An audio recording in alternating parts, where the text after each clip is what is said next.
Hey everybody, I am with Chris, a speaker at Speaker's Corner, and we're doing a rare live. It's been like since March I did a live. I think it was with Jonathan McClatchy on Messianic Prophecy. And so for some of you new subscribers, yes, this really is my terrible beard, and I am an old man. But no, just kidding. It's really the bad arguments from atheism and Islam that have just aged me rapidly. But anyways, so thanks, Chris, for coming on. And No I really worries. appreciate you having. It's Chris at Speaker's Corner, guys. This guy is a wealth of information when it comes to all things Islamic polemics, and dealing with a number of different issues, including the Islamic dilemma, which is what we're going to be discussing today. You recently debated a smaller YouTube channel, Deen Responds, on the Islamic dilemma. And so, yeah, man, how do you think it went? I think it went very, very well, and I'm very grateful I had the opportunity to do that debate. I was thinking that there was a real risk that Dean would change his mind and not do the debate, but he did, and praise be to God, it went very, very, very well. He didn't really bring anything that I hadn't already heard before.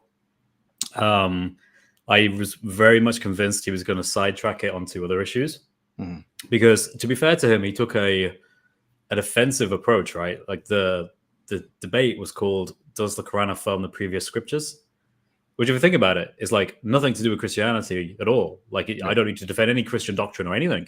A Muslim, like, well, not a Muslim, but a Hindu, a Jew, an atheist, an agnostic, a spiritual person, anyone can make that argument as long as they're non-Muslim, because it doesn't require any kind of other belief other than just an internal critique of the Quran and the claims that it makes about the Injil and the Torah in particular.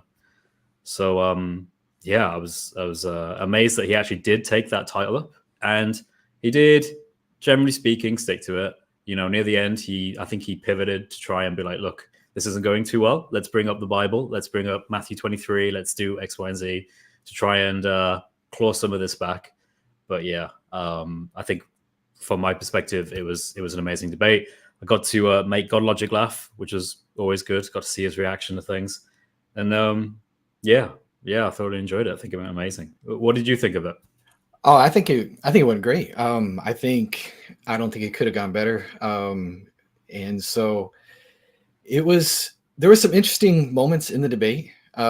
Speaking of making people laugh, you definitely made the Dean's guy Ibrahim chuckle a few times. I think he did, yeah. There was a I few saw him smile. I saw him like, few yeah. facial gestures between those guys. It was kind of funny at times, but no, I think it went really well. Dean took a different approach, maybe than I Yeah. expected, because I feel like we've reached the acceptance phase in terms of the stages of grief with this particular argument. That's a good way of looking at it. Yeah, stages of grief. Because he actually was like, well, it does affirm a corrupt book. And I just kind of thought that is not usually the typical response, at least that I've been used to from what little experience I have online using this debate with Muslims. It's usually, and just from watching, it's usually like, no, it's just this lost Injil that you guys don't have whatsoever at all. He was kind of willing to admit that maybe it could be portions, at least, generally speaking, to use Dean's word, of Matthew, Mark, Luke, and John. I don't know what, it must be some very tiny portions, because it would only be whatever would agree with the Quran at that point, which is, you and I know, not very much at all. So Yeah. that was kind of a strange view, but maybe that's where these guys are at with this, because as we've seen this year, this has kind of been a lot going on, particularly with the Islamic dilemma. And it feels like I've heard David Wood say it, I've heard others say it. Eventually it's going to be like the situation with the variations and the different Qurans. It's like, okay, guys, we just admit it. And so I think at this point, they're going to have to just admit it. And if this is the response that they can come up with, as far as like, okay, well, it does affirm a corrupt book, a tiny fraction. I don't know what percentage. Dean couldn't give you a percentage, but something in it.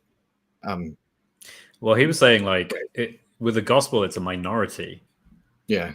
which is weird because he used the fact that it's a majority, according to him, with the Torah that the Quran agrees with, as a Right. reason as to why it's appropriate for the Quran to generally affirm the Torah, because it agrees with the majority of stuff in there, so it's totally fine. But then when Yeah. I said, okay, but what about the Gospels? I went, well, that's a minority. I was like, okay, so if it's a minority, the Quran also affirms that Gospel. Yeah. So how does that work? And he was like, Yeah. well, he used the term it's inconsistent or something like that. And I thought that's Yeah. a very weird term for you to admit there's an inconsistent approach. And it's Right. very arbitrary and ad hoc. But yeah, that's the position he took.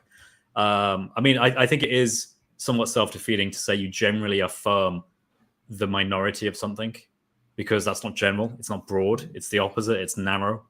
Right. So it's kind of like saying I broadly, narrowly accept this. Right. It's like, Yeah. wait, it Yeah. doesn't quite fit properly. Right. Like what is But what is happening at this point? Like what are we doing? So yeah, he didn't really have much of a good argument there. But I think his approach is probably more consistent to how, or more-ish consistent to how early Islamic scholars kind of saw it. They basically, from the writings that we have, they would just say, okay, yes, it does affirm these things.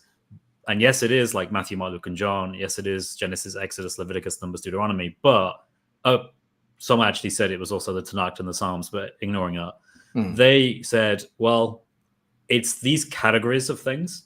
So they'll be like, it's Jesus's commandments that are affirmed, or it's Jesus's parables, or it's Jesus's teachings, or it's something like this, which is weird because that doesn't really help the situation. Because if you look at where Jesus speaks in his own words in the Gospels and the things he commands, they're also incredibly problematic. right. So, and the parables, again, quite problematic. There isn't a category they can think of that allows them to conveniently just say, it's just that category is nice and Islamic, and we can reject everything else. Yeah, So, like what parable, you know, like we know, like God doesn't love the prodigal according to a couple of different verses in the Quran. I can't remember the exact references off the top of my head. So it's not anything to do with that. You know, like what is it, like the separating the sheep and the goats, or the, you know, different things like that. He's coming to judge the earth. I don't think that's gonna quite work as key. Well, I mean, I guess he does. Go ahead. I'm sorry.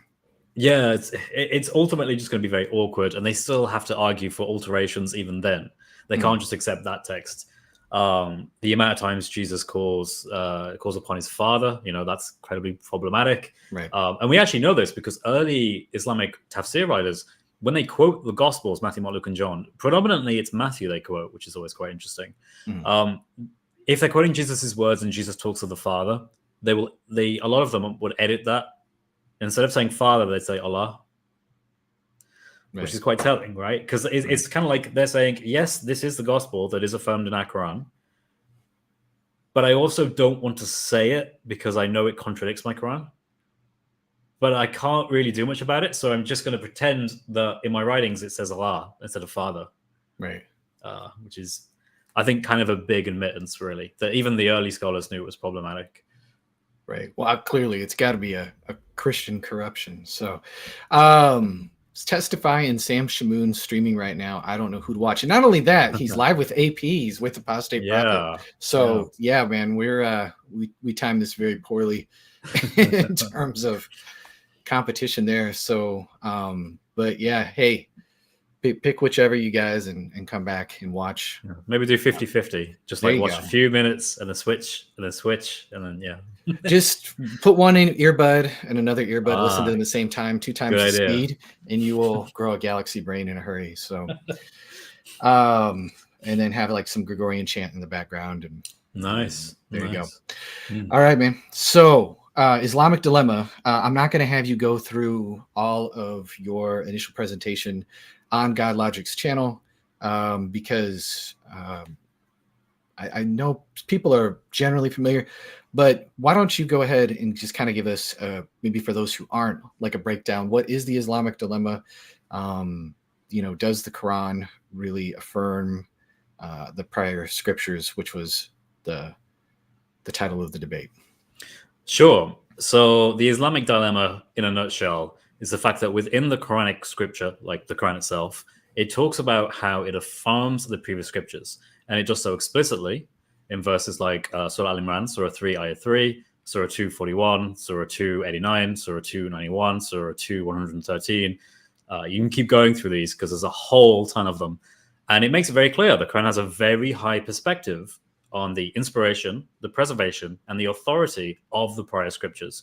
Now, what the prior scriptures actually are exactly is a little bit up for debate. So I just took the position of two things that are mentioned directly by name in the Quran, which is the Torah and the Injil.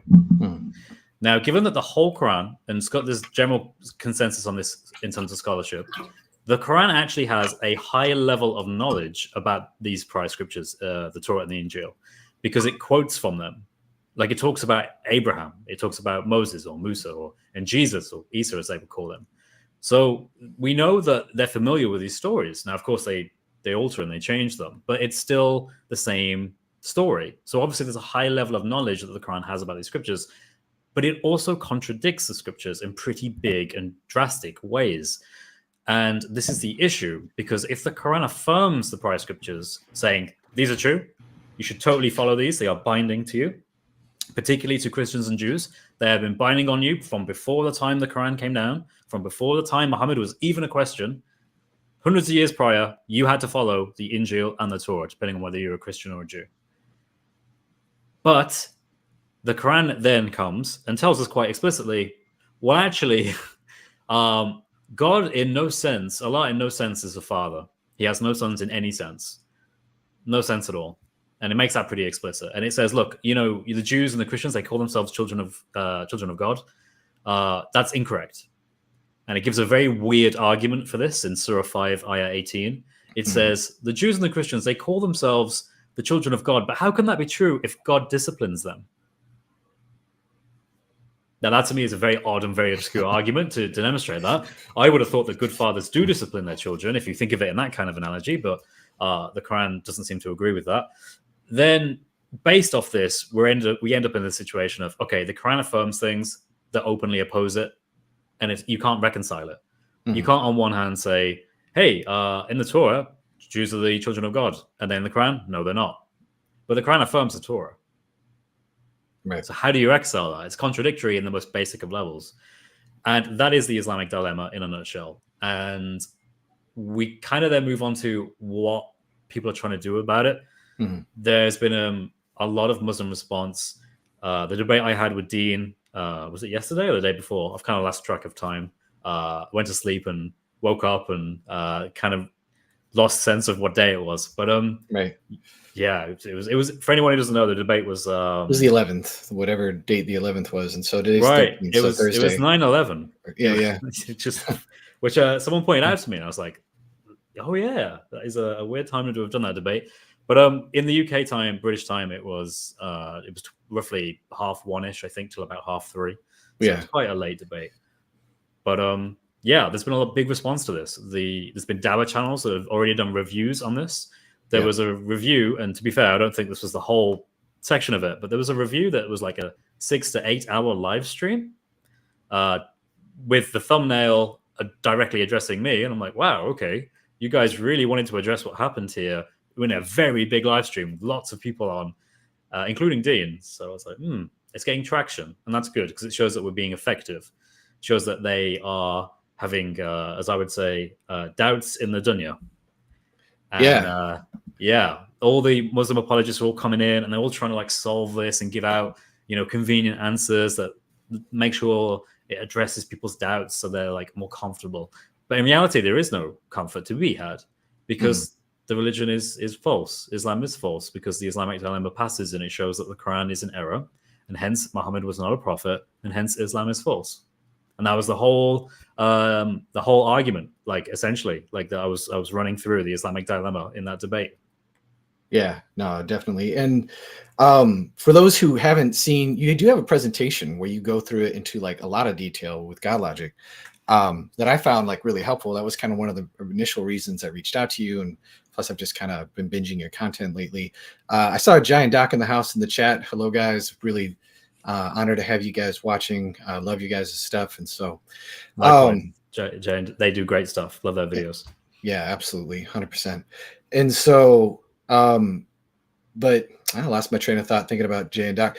But anyways, Chris, how traditionally, like Deen said that his view was kind of more in line with traditionally how Muslims have answered this particular dilemma. And so maybe talk a little bit about how this was like responded to way back in the days, the initial Islamic commentators, to kind of give us a sense maybe of where we're kind of at today, with the Dawa guys kind of scrambling to try and answer this and relieve people of their doubts in Islam, because this is just being brought up. It's being brought up by God Logic. It's being brought up by yourself. It's been brought up for years by David Wood. David Wood is really pushing it. Yeah. So it's going to be I think going forward, this is going to be an even bigger problem. I think this is the next kind of thing that they have to admit. I think you alluded to this earlier. There's going to be a point where it's a bit like the scientific miracles. It's a bit like the different Arabic Qurans. They're going to have to drop this and be like, okay, yeah, technically there are, different Arabic Qurans. Yeah, technically there aren't really any scientific miracles, and technically, yeah, it does affirm these prior scriptures that contradict with the Quran. But so yeah, the early scholars, they immediately, the first line of defense, in a sense, was interpretation of the Christians and Jews. They made accusations that the Christians and Jews did not correctly understand or interpret what they had in their texts. And this is actually supported in the Quran. The Quran does seem very clearly to give that as a part of a plain reading. There are verses in the Quran, you look at Surah Al-Baqarah, Surah 2, 75 to 79, Surah Al-Imran, Surah 3, 79. It seems to imply quite convincingly that, yeah, there are Christians and Jews, a set amount, probably at the time of Muhammad, who are not correctly giving the right interpretation of their scriptures. The issue with this is they, of course, can't just have this localized to one area or one point in time, because they need it to be completely corrupt, and they need it textually, not just orally.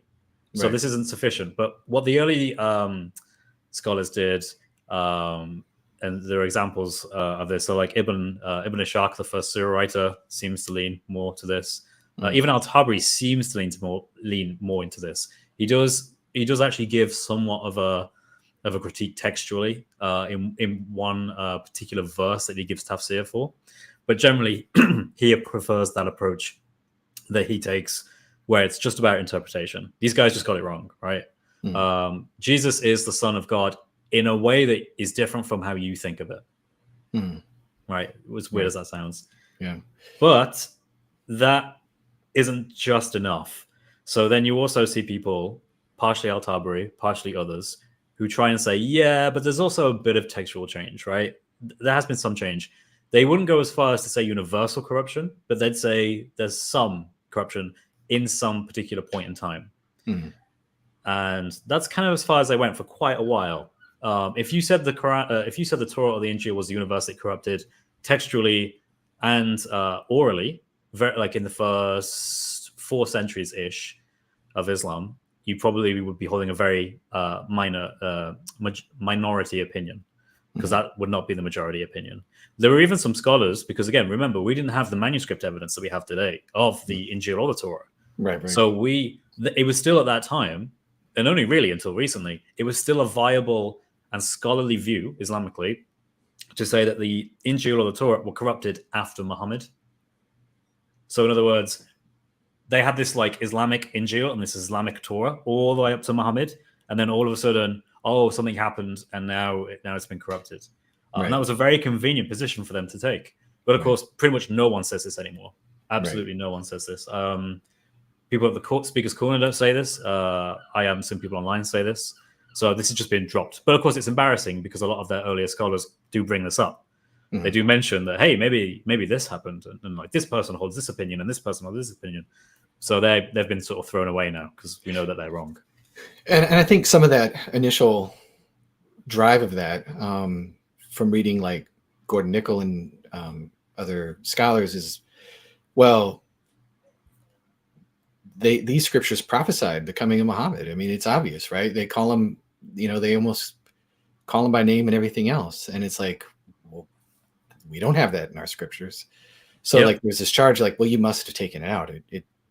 you had to have, and that's just like your textbook definition of just totally ad hoc. But do you think that was driving some of it, besides just the knowledge of like, oh, wait a second, these aren't just oral traditions that we're hearing about. Now we're actually reading these scriptures, and we see obviously that Muhammad was wrong, and so now we got to save face this way. But do you see any of that in some of the older commentators as well, with the taking out of the prophecy of Muhammad allegedly in like 7:157 and 61:6 and whatnot? Yeah, and of course that was those two verses in particular, the ones where it talks about prophecy of Muhammad to come. And of course, the Quran also talks about how the Quran is mentioned in prior scriptures, which people often forget as well. So there's even more reason to think that, yeah, there must have been some intactness at the time of Muhammad. And scholars tended to use this as a good way of absolutely saying, look, we do have to affirm the validity of it at the time of Muhammad, and before. After, we can say, oh, it was removed afterwards, but not before or at the time, because there must have been some actual correct intact Torah and Injil at the time, because it had the description in. And yeah, of course, this is a living nightmare, right? So today we have the Dead Sea Scrolls, the Septuagint, which is a Greek translation of the Old Testament. We have fragments that, from what I remember, date back to like the 1st century BC. We have a lot of things that can demonstrate quite conclusively there is no mention of Muhammad. But I think it gets even more difficult than that. It's the fact that every manuscript we have is not Islamically compatible. Right. What they're looking for, and this is kind of like the like finding a needle in a haystack, right? It's the best thing they could ever find, if this existed, if they could find it, would be a manuscript that is like the Torah, or claims to be the Torah, or claims to be the Injil, that is also completely consistent with the Quran. And that has never existed, with potentially the exception of the Gospel of Barnabas, which is like a 15th, 14th exactly. century forgery that is just isn't even compatible with Islam either, because it's like, Jesus isn't the Messiah. It's like, wait, no, that's, I think, what you teach. Yeah, they also demonstrated they didn't quite understand what the title meant, because I think it's something like, they said something like Jesus the Messiah, Jesus Christ, or something like that. They don't understand it's a title, or something like that. It was very weird reading it and being like, these guys didn't quite understand things. But yeah, the Gospel of Barnabas is obviously a forgery. So that, and it shows you the desperation, right? The way I frame it politically is, the Muslim side, historically, the Muslim scholars tried to forge a prior scripture that mentions Muhammad. They tried to forge an Injil precisely so it had this description and this mention of him, so they could be like, look, see, it is mentioned. Surah 7:157, Surah 61 ayah 6 is true. But yeah, it's desperate. That is pretty desperate. And the other desperate attempts, and this is just kind of a sidetrack here, but the desperate attempts that you see with some of these guys trying to say, well, no, like John 14, 16 and whatnot. Yeah, Jesus is really the comfort, or Jesus, excuse me, Muhammad really is the coming comforter. And it's like, I find it really funny, and this even came up in the debate with Deen, as we'll see in a moment here, not to take too much time before we kind of dive into reviewing the debate, but these guys almost always commit shirk when they're trying to say Muhammad fulfills a prophecy. It's like, one is like, oh, no, this is the Holy Spirit. He's going to come and live inside of you. I don't think, well, I'll refrain from the jokes there, but I don't think Muhammad is going to be able to do that. And then you have, like, they do that with Deuteronomy 33, and it's like, that's clearly referring to Yahweh. And then Deen had a slide where it's like, Isaiah 9:7, there was a scholar who didn't see any trouble with this particular scripture, and that's Muhammad. It's not Jesus being mighty God and everlasting Father, and unto us a son is born. It's like, what is happening right now? I always think so. The way I see Islam is because of the like doctrines they hold. I do think of Islam as quite a cultish religion, if not just an outright cult, because if you leave it, if the caliph is established, then you could be killed for that. If there's a lot of pressure for you to distance yourselves from the other, like Western world, the modern world even. You have to only associate with certain people, and those people will ostracize you if you at any point show that you're not going along with the standard Islamic paradigm. And I think that this is kind of evidence of that. It's like, hey, how about we look at some other scriptures that we have no knowledge of really, and how about we just claim them from our own, interpret them in our own way with no evidence, even though there's this thing called the Islamic dilemma that we don't really have an answer for either. So yeah, let's keep doing it. Why not? Like they have to do it, and they have to like wear a smile as they say it, when in reality they're thinking, gosh, why do I have to say this? I don't even know what this thing is. Like, this thing Isaiah? It's a really big book, man. It takes a long time to read, but now I've got to say that this is a prophecy about Muhammad. He's not even mentioned there. Doesn't even seem reasonable. It's kind of a funny position to be in, right? So yeah, definitely. All right, so real quick, we're going to jump into maybe Deen Responds response to you. But before we do that, you've been doing a lot of videos responding to different people who have been talking about the Islamic dilemma, or at least trying to respond to it. You have guys like Fareed who are just like, oh, what are you talking about? Like, there's no real problem here. Like, and he just kind of brushes it aside. He's like, we don't even think about this. Like, and it's like, he doesn't really respond. He just kind of hand waves at you. And then I've seen a few videos from Jake, the Muslim metaphysician. And there are a few others. And so like, where are these guys? And then of course there was the big debate recently ish with John Fontaine, Hamza's dad, aka, and God Logic, which was just a disaster that even Deen at the end of the debate was like, yeah, a 2-year-old could do a better argument and give a better response to the Islamic dilemma than John. So even they're kind of divided within themselves. And so can you kind of give us, I don't know, like a brief rundown or summary of like, where are these guys at with this right now? Because they're not on the same page. They're not at all. It's some people are actually making I always forget the term. Basically, they're declaring others apostates and kafir because of their position they hold on this. And that's really interesting, because you remember, there are people that say, look, Ibn Taymiyyah affirmed the majority of the Quran. That's like the Quran, of the Torah. You affirm the majority of it. Okay, well, a lot of Muslims hear that and they think, are you telling me you think the majority of the Torah is correct? That kind of sounds like you're abandoning the Quran's position and going with the Torah's position, and hence that would mean that you're not a believer. So they have to have this very fine line of confirming a lot of it, but also somehow not confirming it in its incompleteness. They have to have like some metric of having the preserved verses and the non-preserved verses and trying to split them up. But because there's this danger, and Muslims are accusing each other of being non-Muslims and leaving the faith because they take all these different opinions, there's a lot of difficulty to unify. And two main approaches exist, which is the John Fontaine position, that there is this secret original OG Torah, and the same for the Injil, that exists and have been passed down through the Hijaz and presumably nowhere else, because otherwise you'd have to account for why we don't hear of it and we don't have any manuscripts of it. So it's just basically in the Hijaz. Muhammad has access to it, and he affirms it because that original Injil and Hijaz actually conform with the Quran completely. There is no discrepancy whatsoever. And yeah, that's the position they hold. Now, that is incredibly problematic for many reasons, and I think Deen understands why that's incredibly problematic as well. The issue is that the approach Deen has, which is the other side of the coin, is that, well, no, it actually is our scriptures.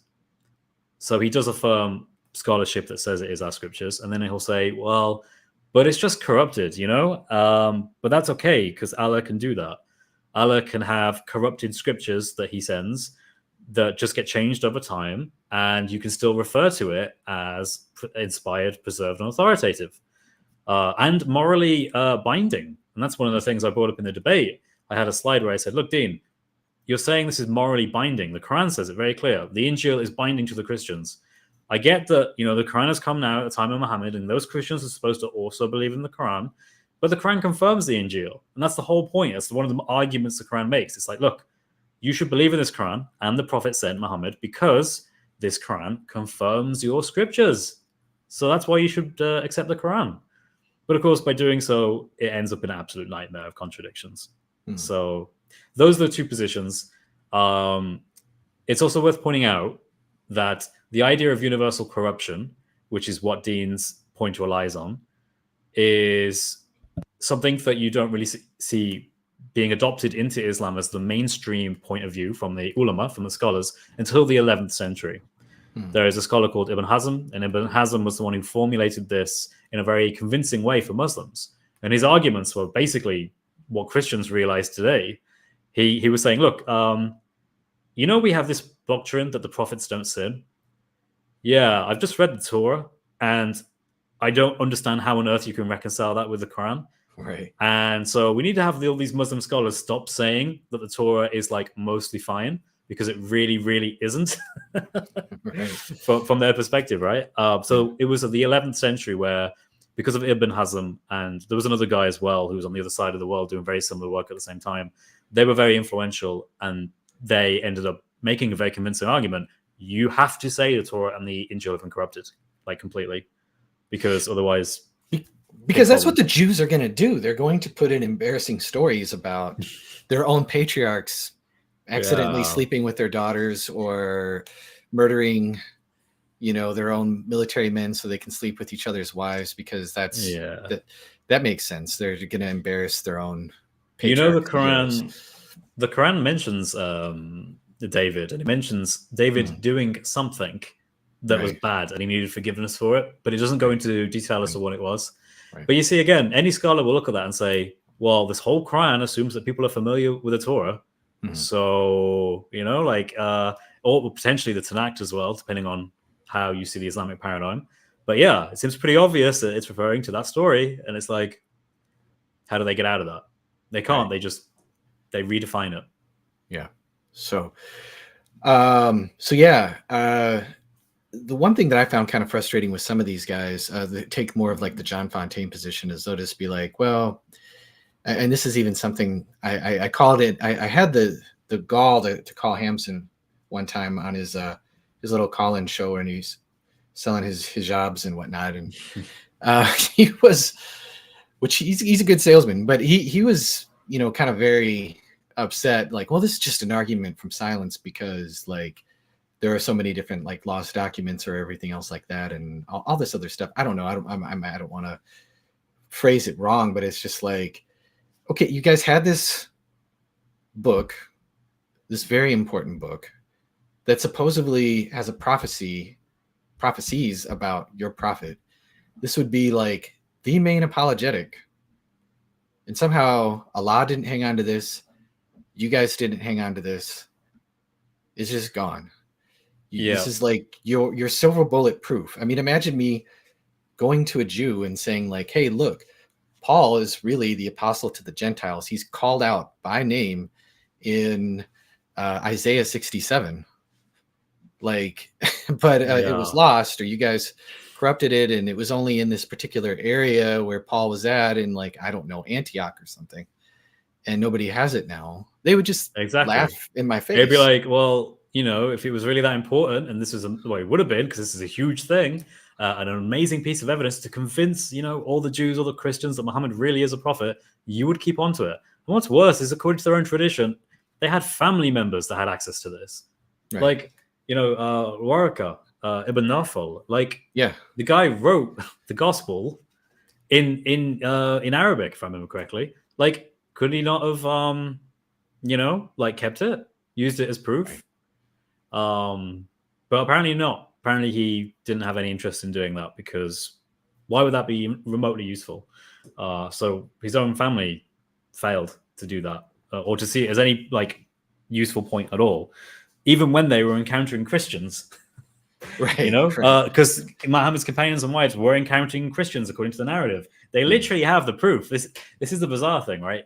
You got to think, at his time, he can literally take some writings, go up to them and say, this is from my own family member who is a Christian, who has written this down. Here is my name right here. Literally, it's right here. Yeah. But he doesn't.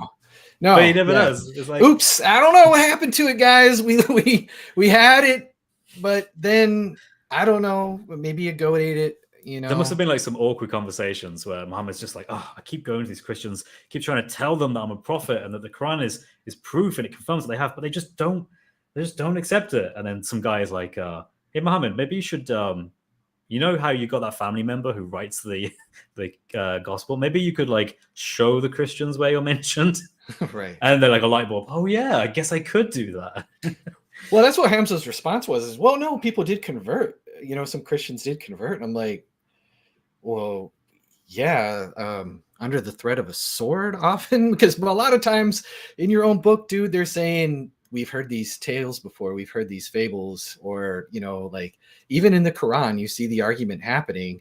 Like when I read the Quran, and this is just from a noob's perspective, is I just read a guy who's pissed off that a lot of people are rejecting him. Because yeah. So I mean, their traditions also talk. One of the things that the early scholars were very keen to do is defend against the accusation of, well, why is it that there are so many Jews who don't convert? Because according to their own traditions, right, there were a sizable amount of Jews, the majority even, that did not convert. Right. Muhammad even ends up killing large amounts of these Jews that are in Medina. And that's another controversial thing in and of itself, but they were very keen to try and explain why that was. And they also had to do the same thing for pagans, right? Because in Mecca, supposedly it's a pagan sanctuary. But the majority of the pagans didn't listen to him at all, especially not in the first part of his life. The first 10 years, no, they just, they supposedly persecuted him. Right. And yeah, they didn't have any desire to convert whatsoever. Right. Awesome, man. So we will jump into Deen's response. I want to go through his presentation real quick, and then we can jump around anywhere you want to. I know you put out a really good video the other day where you kind of recapped some of your reviews, so we don't have to like go through everything that you went through in that particular video. I just would refer people to it, but there were some interesting parts that maybe we could address in a little more detail here. So if you're good with that, I will bring up the screen and we'll just do it, man. All Sounds right. good.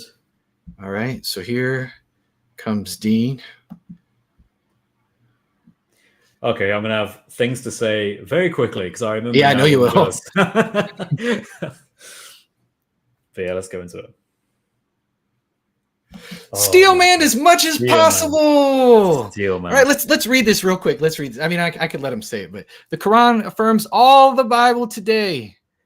Steel man. So I made it very, very, very clear. And if he had watched my videos and done homework, he would have known this is my position. I don't know. It really annoys me when they just like copy and paste responses because it shows they haven't actually listened to you. And it really so annoyed straight from the get-go. Steel manned my position. But my position is very simple. I don't need to, and Christians and non-Muslims generally, you should understand this.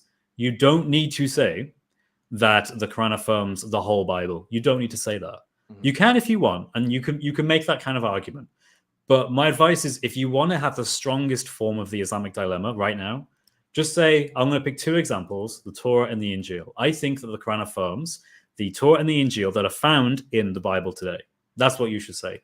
Because otherwise, they will use weasel words and they will try and take the word Bible and imply that you think the Quran is directly confirming Paul's letters. That's what they'll do. And it doesn't matter how much you clarify that, because you've used the word Bible, they'll jump on that and they'll equivocate as much as they can. Right. And he's obviously expecting that for some reason here. But hey, I guess maybe he has to do something. So I guess this is his best shot of reframing it. Yeah. I just right off the bat, that was wild. Can you hear him? Can you guys? I don't think I can hear him. Can anyone in the chat confirm if you can hear the video? Yeah, let me check here. That would be bad if we can. Let me play him so at least we.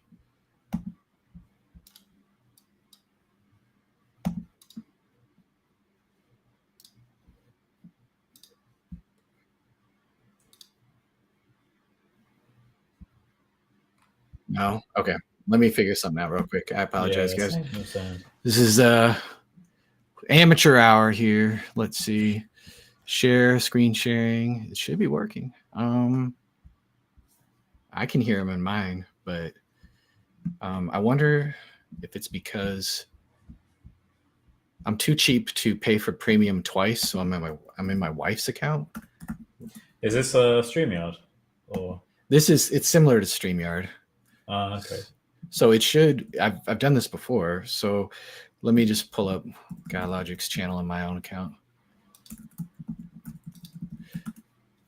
Sorry, guys. That's Bush League. Bush League. That's all good. We all have technical issues on YouTube. Yeah. Oh, so we might get an ad every now and then. Hopefully, GuyLogic's not like ad maxing here with all of the places it could stop. I'm sitting through an ad. There. All right. Let me back up a little bit. Dean's audio has been abrogated. I like that. Dean's, yes, it has. Dean's looking like a straight up gangster. Yeah, right? I don't know why he does that.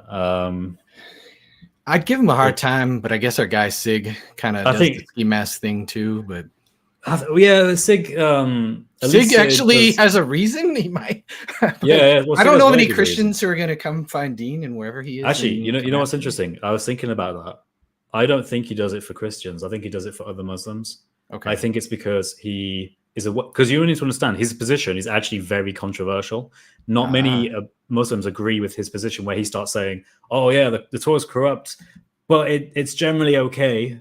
You know, like the gospel's corrupt, but it's generally okay. Like, no, that's not something that's bitter, right? It's innovation. Yeah. And he knows it's innovation. He won't be able to find an early scholar that says things like, well, we preserve, we affirm the majority of this and the minority of this, and we pick in, like, no, they don't go into that kind of level of detail. That's something that Dean has come up with himself. And that's why there are so many Muslims that are hesitant to go along with this. Right.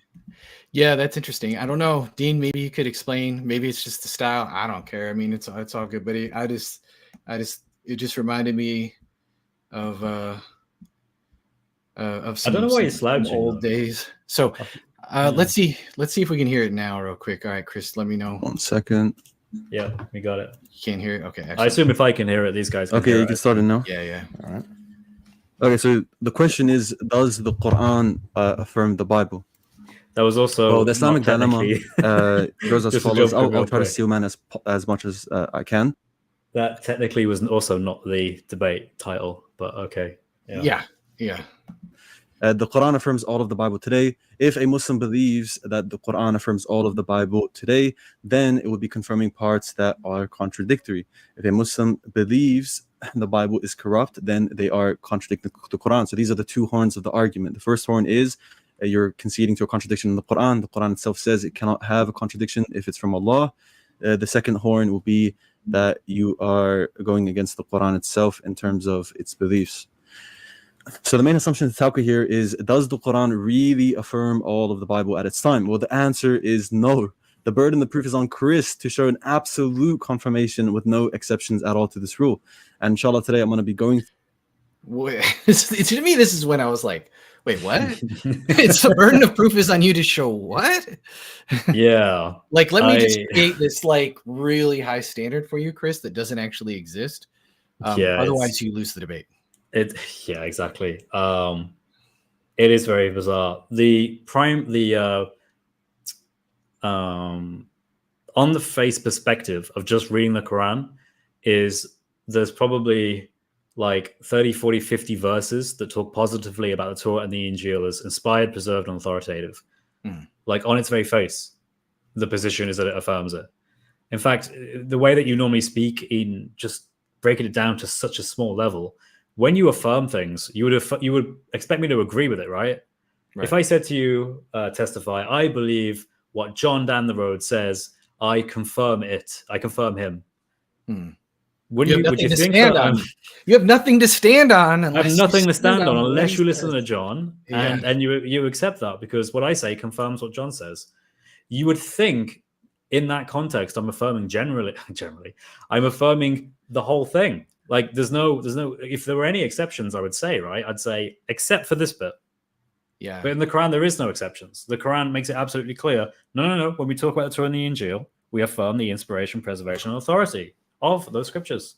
You think if Allah was a good communicator, he would say overall, Yes. like kind of generally affirm some of the things that they're saying, but anytime they bring up that sonship business, like, dude, like back away, you know, like something. Like, I mean, if this is Allah, then this is the speech of Allah, then this isn't a good way of communicating. No. If I say you have nothing to stand on but on this stuff, except for, I don't know, if I told my children, you have nothing to stand on except for what your mother told you in order to do, you know, X, Y, and Z or all this other stuff. But by the way, guys, your mom kind of is a liar sometimes when it comes to this particular thing.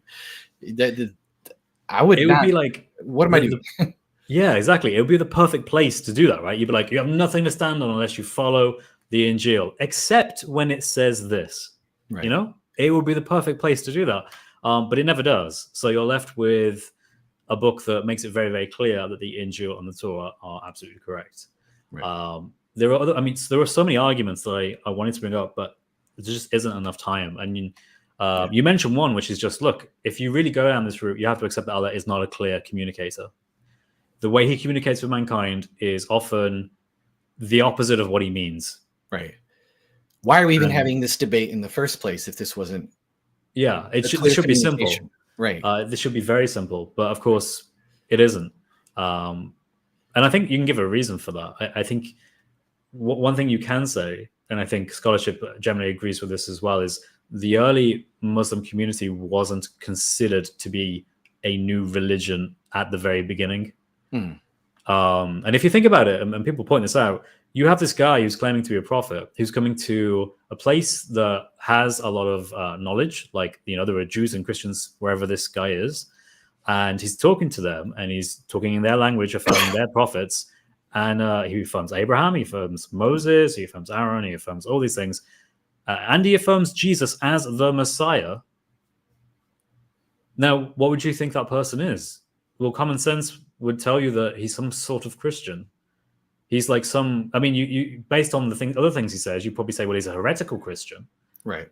But he's not like anything else like that's like known, because what would be known in those particular communities would be the things that Muhammad affirms. So he would sound like a Christian to the average person. You know, so it seems to be the case that, look, if you want a quick explanation as to why he affirms the Injil and doesn't make any exceptions, it's because that's his tradition.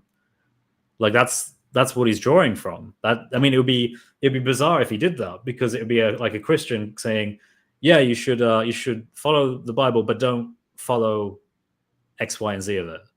Right. And they'd be like, well, you know, that's a very difficult position to take as a Christian, right?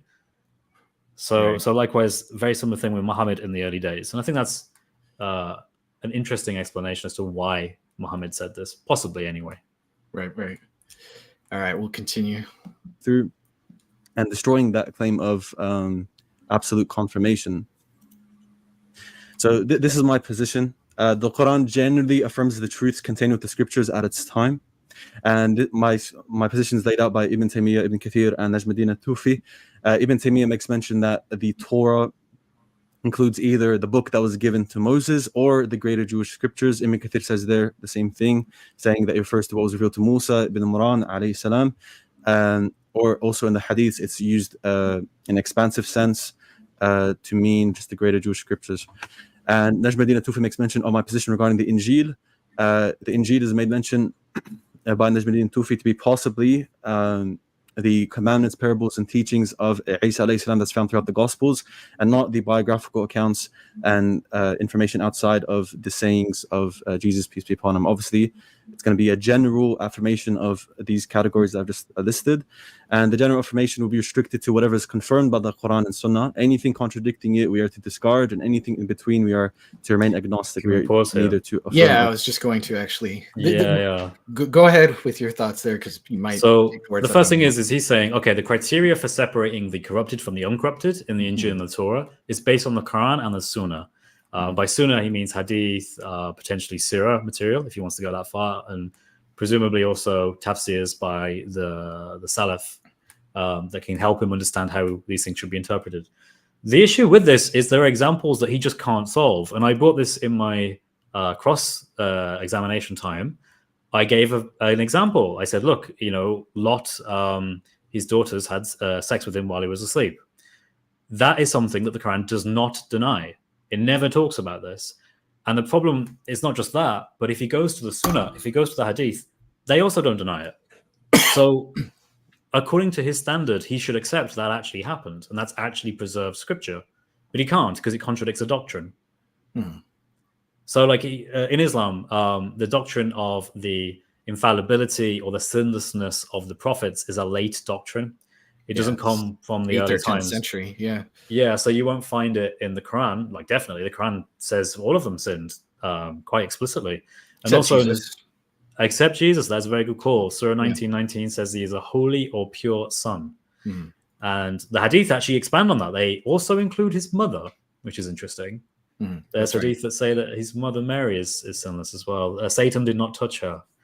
But anyway, because the Hadith material also doesn't say that prophets didn't sin, in fact, they actually double down and seem to say actually prophets do sin, it becomes irrational.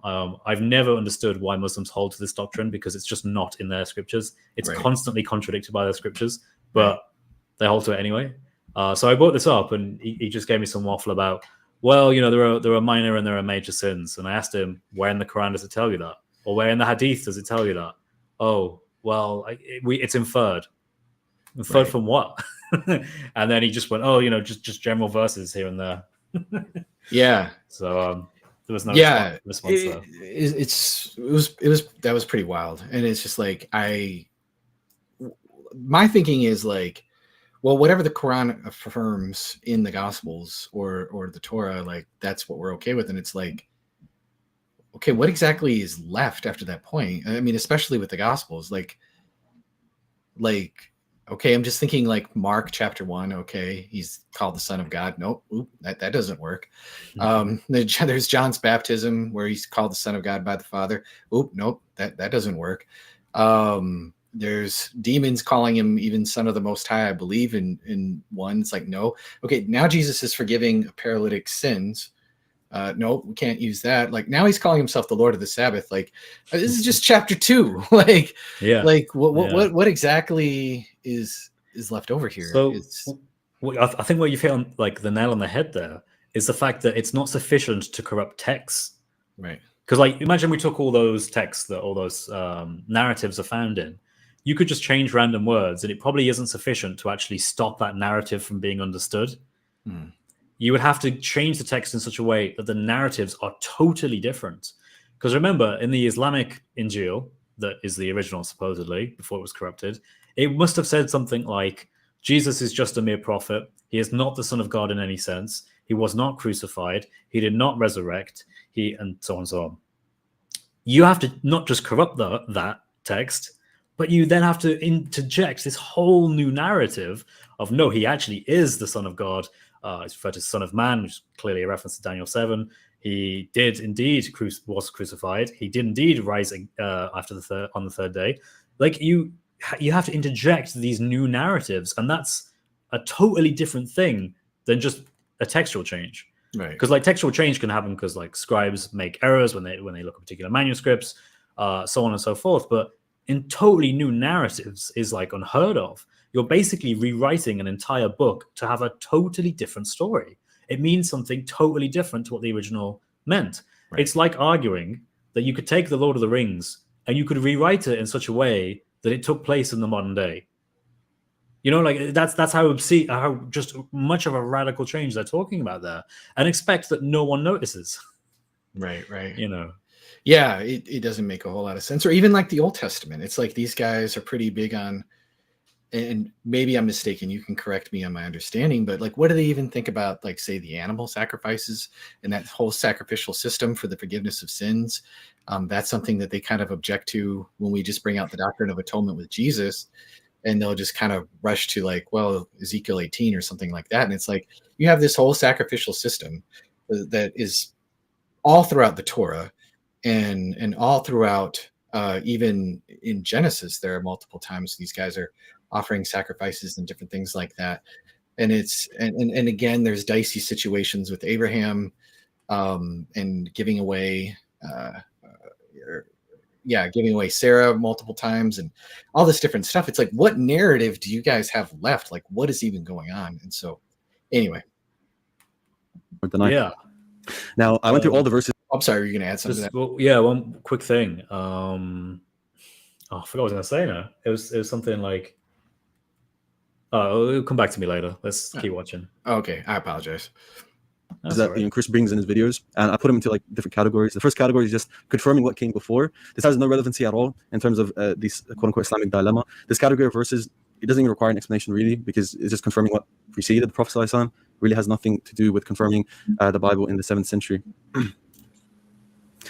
Now, going to confirming the books at the time of the Prophet ﷺ. Well, the confirmation being mentioned here, as I mentioned before, is a general confirmation of the fundamental truths and origins of these revelations, and does not affirm the exceptional cases where there are modifications. Right? As the verses are listed here, it's confirming their own scriptures at the time of the Prophet ﷺ, as well as asking them to bring the Torah, so they have the Torah in a general sense, as well as saying that they read the scripture. Do they read absolutely everything that is the scripture? That is something for Chris to prove. There's a distinction between a general statement being used, or identifying something by a certain amount of its contents, in this case being revelation, and there's this distinction between saying that and making an absolute statement that this fulfills all conditions. Okay, so the whole story, the famous story, all right, in the where he's sitting on the judgment cushion, right? This isn't in the Quran, this is in the Hadith, but Muhammad is sitting on the judgment cushion, or whatever. He gets up off of it. There's this whole story about, should somebody be stoned because they committed fornication or something like that. And, he puts the Torah on the judgment cushion and says, I believe in you and in the one who revealed you. And then we're going to carry out the whole passage of stoning and all this other stuff. And like, no, this is just kind of generally. And we just kind of, it's not an absolute statement. Like, what is more absolute than I believe in you and in the one who revealed you? And then it's just like, doesn't like these guys where they're trying to say like, oh, there's corruption. It's in Surah 2 or whatever towards the end. It's like you have 285, which is basically like, guys, like, what is it here? Let me just read it here. But here you are killing each other, expelling some of your own people and homes, aiding one another in sin and aggression. And when those come to you as captives, you still ransom them, though expelling them was unlawful to you. Do you believe in some of the scripture and reject the rest? Is there any reward, and so on and so forth? It's like he's basically saying you guys are going to the harshest punishment and the day of judgment for believing in some of the scripture and rejecting the rest. What am I missing here, Chris? Like, let's add a little bit of context here. So the tafsir are pretty unanimous that this is actually about an event that's happening at the time of Muhammad between two Jewish groups, which of course makes it even more difficult because they can't just simply say, oh, this was going back to a time when it was still intact. No, this is at the time of Muhammad where supposedly it is intact. And he's saying, look, you can't just take one part of the Torah and neglect it or not follow it. You have to take all of the Torah. But of course, that's not very useful to Deen's narrative. And this is another one of those things that I wish I had time to bring up in the debate. I had like 15 minutes to make an introduction, like to present my case. And then I had like 7 minutes to respond to whatever he said in response to me. And I was like, okay, I've got to pick the best things I can and not try and just like have every single thing. I'm just going to have the biggest things to focus on. But that was definitely one of the things I would love to talk more about, on the fact that the Quran seems to take everything holistically. Another good point, the Torah and the Injil are never broken down into separate versions.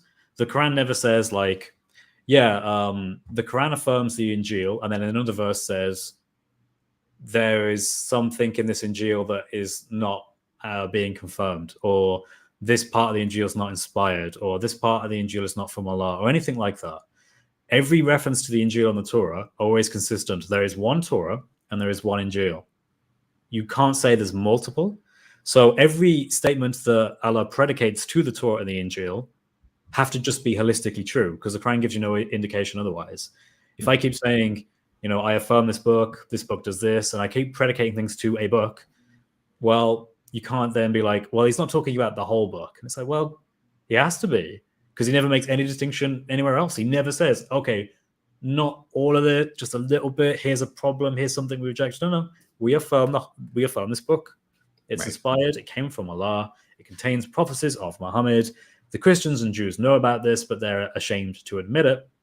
That's a very popular narrative, by the way, in early classical scholarship in Islam.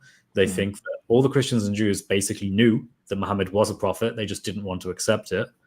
And it was because he was written in their scriptures. Right. Like what it doesn't make sense. There's way too many holes. It's Swiss cheesy. How are we supposed to judge by this again? This makes Allah one of the worst communicators in the history of mankind. I wish these guys would just, like, for a second, put themselves in an outsider's position.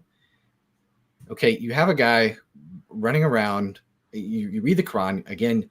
These guys are bringing up, you're bringing up old fables. We've heard all this stuff before. Or like, why don't you work miracles? If you're such a prophet, prove it. Do a miracle. Do something. He just like, I'm just a warner, and this, that, and the other. And then he's saying things like, well, I'm in your guys' scriptures, and it's like you're reading this resistance to it of like, no, you're not. Well, you're the worst of creatures. It's just like what is? Yeah. And then it's like, and then this is supposed to sound convincing to us. Like, why should we abandon Christianity, which came around hundreds of years before you? Your guy came around and go, yeah, you know what? That does make sense because of what? Pure monotheism, like Trinity no makes sense because Allah cannot take partner. Like, what are you guys doing? Yeah. It's the Quran is riddled with difficult problems. I had to like bite my tongue not to bring up other problems with the Quran during this debate. There were lots of times when he would say something and I would think, that reminds me of a different issue, but I'm not going to go on that issue. I'm not going to pivot from this point because this is exactly where I want him on this topic. Right. And so I didn't pivot from that. But let's keep playing. Yep. Of being titled unconditionally the book of Allah in every single sense. So again, continuing confirming the books at the time of the Prophet ﷺ, these types of general affirmations or commands are found like throughout the whole entire Quran. You see, male and female thieves are to have their hands cut off for what they have done. Now, in every single case, does a male and female thief have to have their hands cut off? No. If they steal an apple, that doesn't meet the requirements of the amount that's needed to be stolen in terms of the actual value of the thing, they actually have their hands chopped off. Or if there's something wrong with them mentally, or if they're stealing out of poverty, these are all exceptions to the general rule. This isn't to be applied absolutely. Yet again, we see here the believers fulfill these conditions. There are men and women who are guardians of one another. They encourage good and forbid evil. They also establish prayer. Now, establishing prayer, obviously, a woman isn't considered to not be a good believer if they don't establish prayer during their menstruation. So this is yet again an exception, right? So if you're going to say that there's exceptions to these general affirmations, I don't understand the point of this. He says that like the first verse, as for male and female thieves, cut off their hands for what they have done. And he says, well, this obviously doesn't mean in every situation. And I'm kind of like, well, there's no verse in the Quran, to my knowledge, where it explicitly goes into detail that says that. And maybe there is, but the point is that we don't have any explicit detail that contradicts the Injil and Torah and says you should follow them.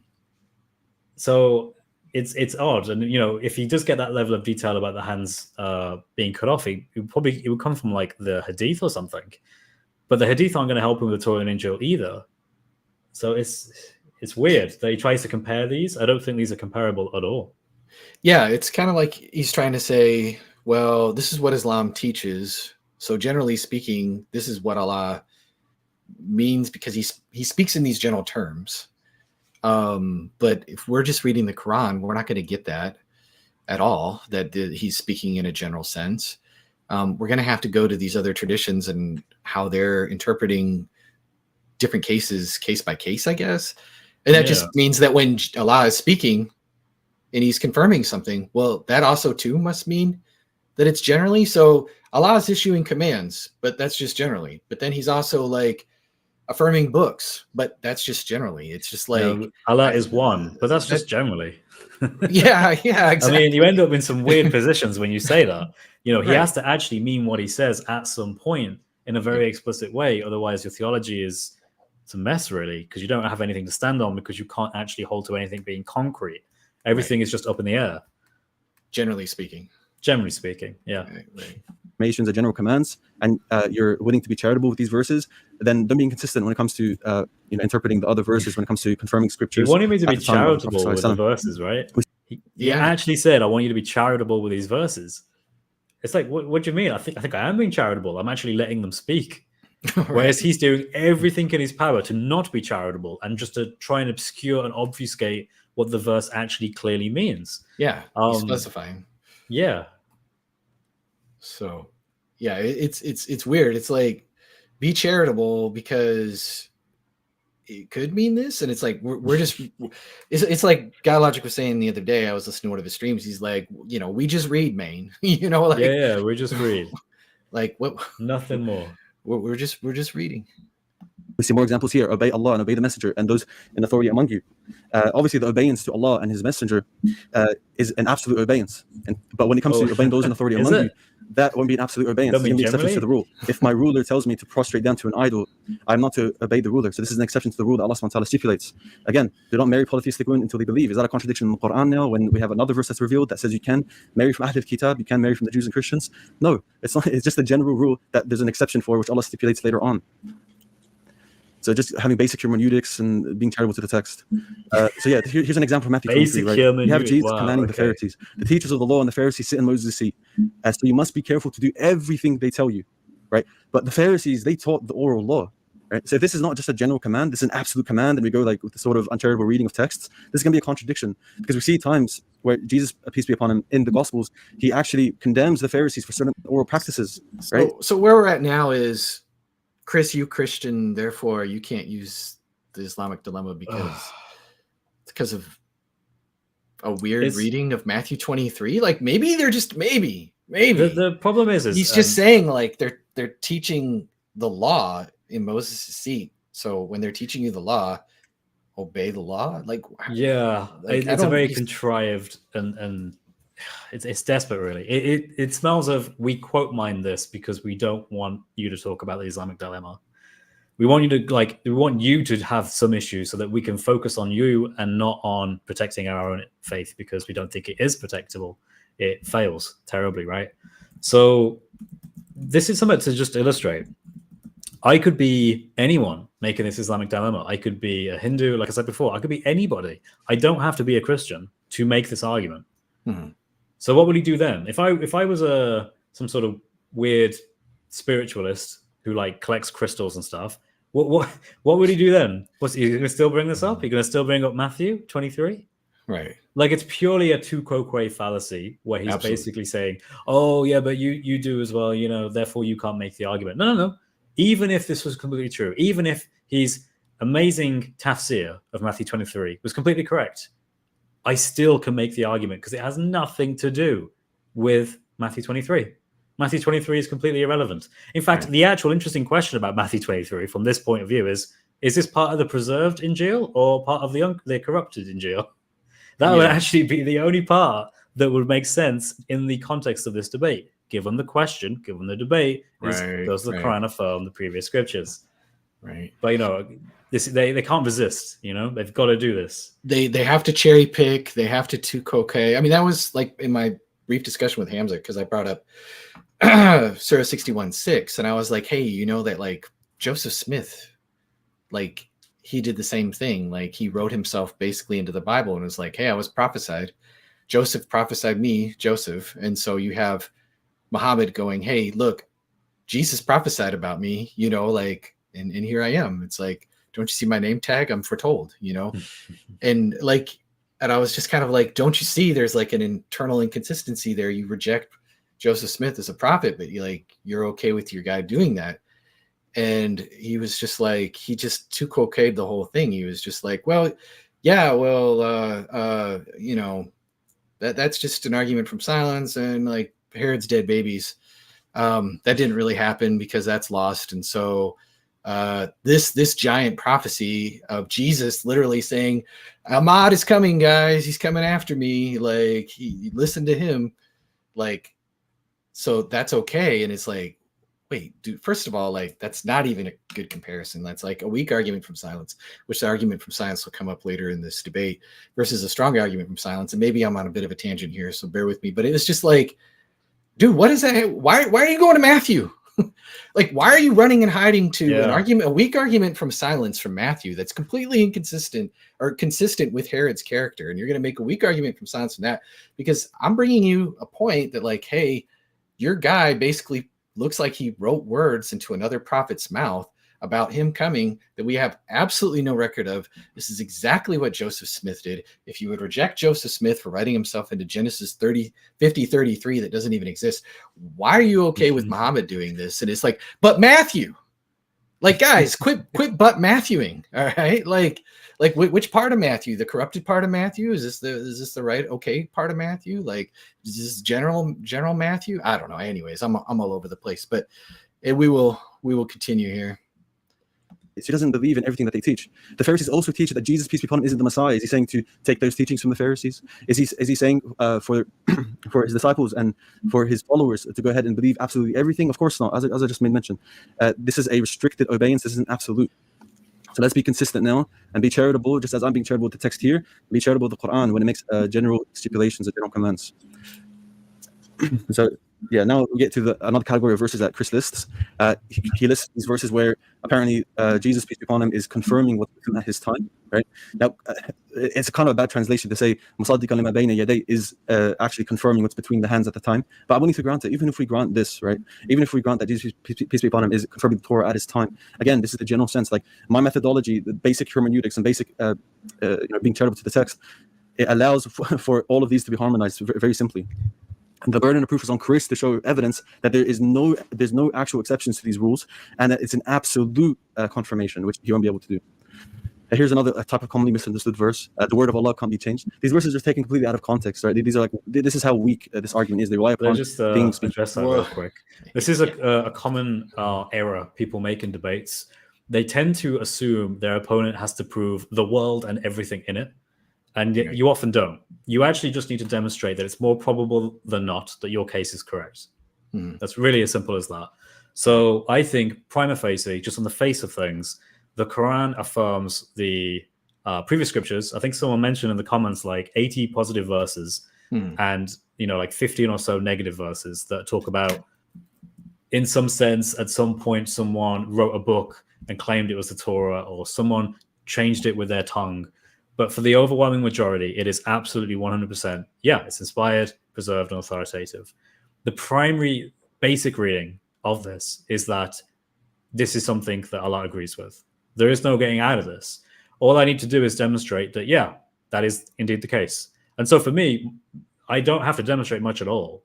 But the mountain of proof, the mountain of evidence that Deen has to give to shift this, to be like, okay, yeah, it looks like Allah is affirming all this, but no, we got to rethink this and rechange this and reevaluate this to get it so that his case is more likely is insane. He's never going to be able to achieve that. Like, I don't think he himself believes it. I think it's just it's a convenient way of getting out of the Islamic dilemma by just trying to pretend that the opponent has to prove all this stuff with 100% certainty. It's like, no, don't. I just need to show that it's more probable than not. Yeah, that's not how arguments work. And so we're making a probabilistic case here. Basically, pretty much, as you've said often, all the evidence really is on our side. Yeah. And there's virtually no evidence whatsoever on their side. And so it's just like, this is an easy choice, guys, Yeah, so it's a very easy win of any person who's not being massively biased would have to admit, yeah, it seems as if Allah is confirming the Torah and the Injil. He just is. There's no exceptions to this because he never makes any exceptions. Right. It's just crazy stuff. Taken out of context. There's nothing in the surrounding context that suggests that the words of Allah here is referring to the Torah and Injil on earth in this dunya. If you look at the context, you didn't even bring up that. I didn't even bring this. This is why I think he basically had like some sort of like master template thing where he was just clicking through different slides and being like, yeah, whichever one somewhat seems to respond to what Chris said. And I think at some point, because I didn't bring the kitchen sink with me, I basically just said, hey, here's 3 points. These are the 3 points I think demonstrate this to be false. I think, therefore, he was all right for the first few slides, but then afterwards he was like, oh, well, I can't actually remember what Chris said, like, other than this. So I'm just going to like click on any slide and just talk about this. Yeah, pretend that Chris said it. it's gotta go through the presentation, man. You know, you just gotta stick with the script. So Yeah. The previous verse in Surah Al-Kahf, chapter 18, it says, how perfectly he hears and sees. They have no guardian besides him, and he shares his command with none. Then he goes on to say, none can change his words, nor can you find any refuge besides him, linking no refuge besides him to the fact that they can't find any guardian besides him, as well as his word being linked to his command. And then you have in Surah Al-An'am, chapter 6, verse 114, what links to the fact that no one can change Allah's words here is yet again his decree, it's his command. When he promises something is going to be fulfilled. In this case, it's the coming of the Prophet ﷺ. The fact that those who are given the scripture know that what has been revealed to the Prophet ﷺ is the truth. How do they know this? They know this because this is foretold in the scriptures, right? So the context is clear. There's no affirmation of the Torah and Injil in this life. And if someone could tell me the time. Just real quick, I don't know how he tied that in with the fact that supposedly there's no affirmation of the Torah and the Injil and the Quran, which is blatantly wrong. There obviously is. You can just go through a whole plethora of verses that are. He like showed like 3 or 4 verses there, and it looked like they were mostly the like the words of Allah cannot be changed verses, which is not an argument I brought up. You can bring that argument up. It depends on what you're using it for. I think there are better arguments than that particular one, so I go to other ones. But it's perfectly good to bring that up. Right. 8 minutes. It's okay. Yeah. So now we're going to go into like the arguments that the Quranic author, I should say, believes in some form of corruption. Now, whoever Chris wants to take the Quranic author to be, it's very apparent, and you have to be very disingenuous to say that the Quranic author doesn't actually edit biblical knowledge that he has. The author of the Quran appears to be familiar with the contents of the Torah and Injil at the time. As Chris mentioned in his rebuttal, right? There's an expansive account of Abraham, Joseph's story, Jesus' story, David, Solomon, peace be upon them all. So how does he go ahead and how does he ignorantly assign these alterations or these additions to the scriptures? It does not make any sense. And we have one first example of this, right? We have an example of Moses' skin having a disease, having leprous, and the Quran already explicitly denies this by saying it's unblemished, right? His skin was unblemished in this account. And the Quran has an expansive account of the story of Moses, peace be upon him. It clearly knows there's a particular section that does not agree with, and it's editing it.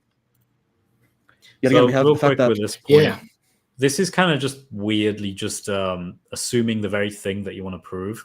Mm-hmm. So he's basically saying, look, okay, yes, there are accounts in the Quran that differ from the Torah and the Injil. They aren't the same. And in some cases, they contradict.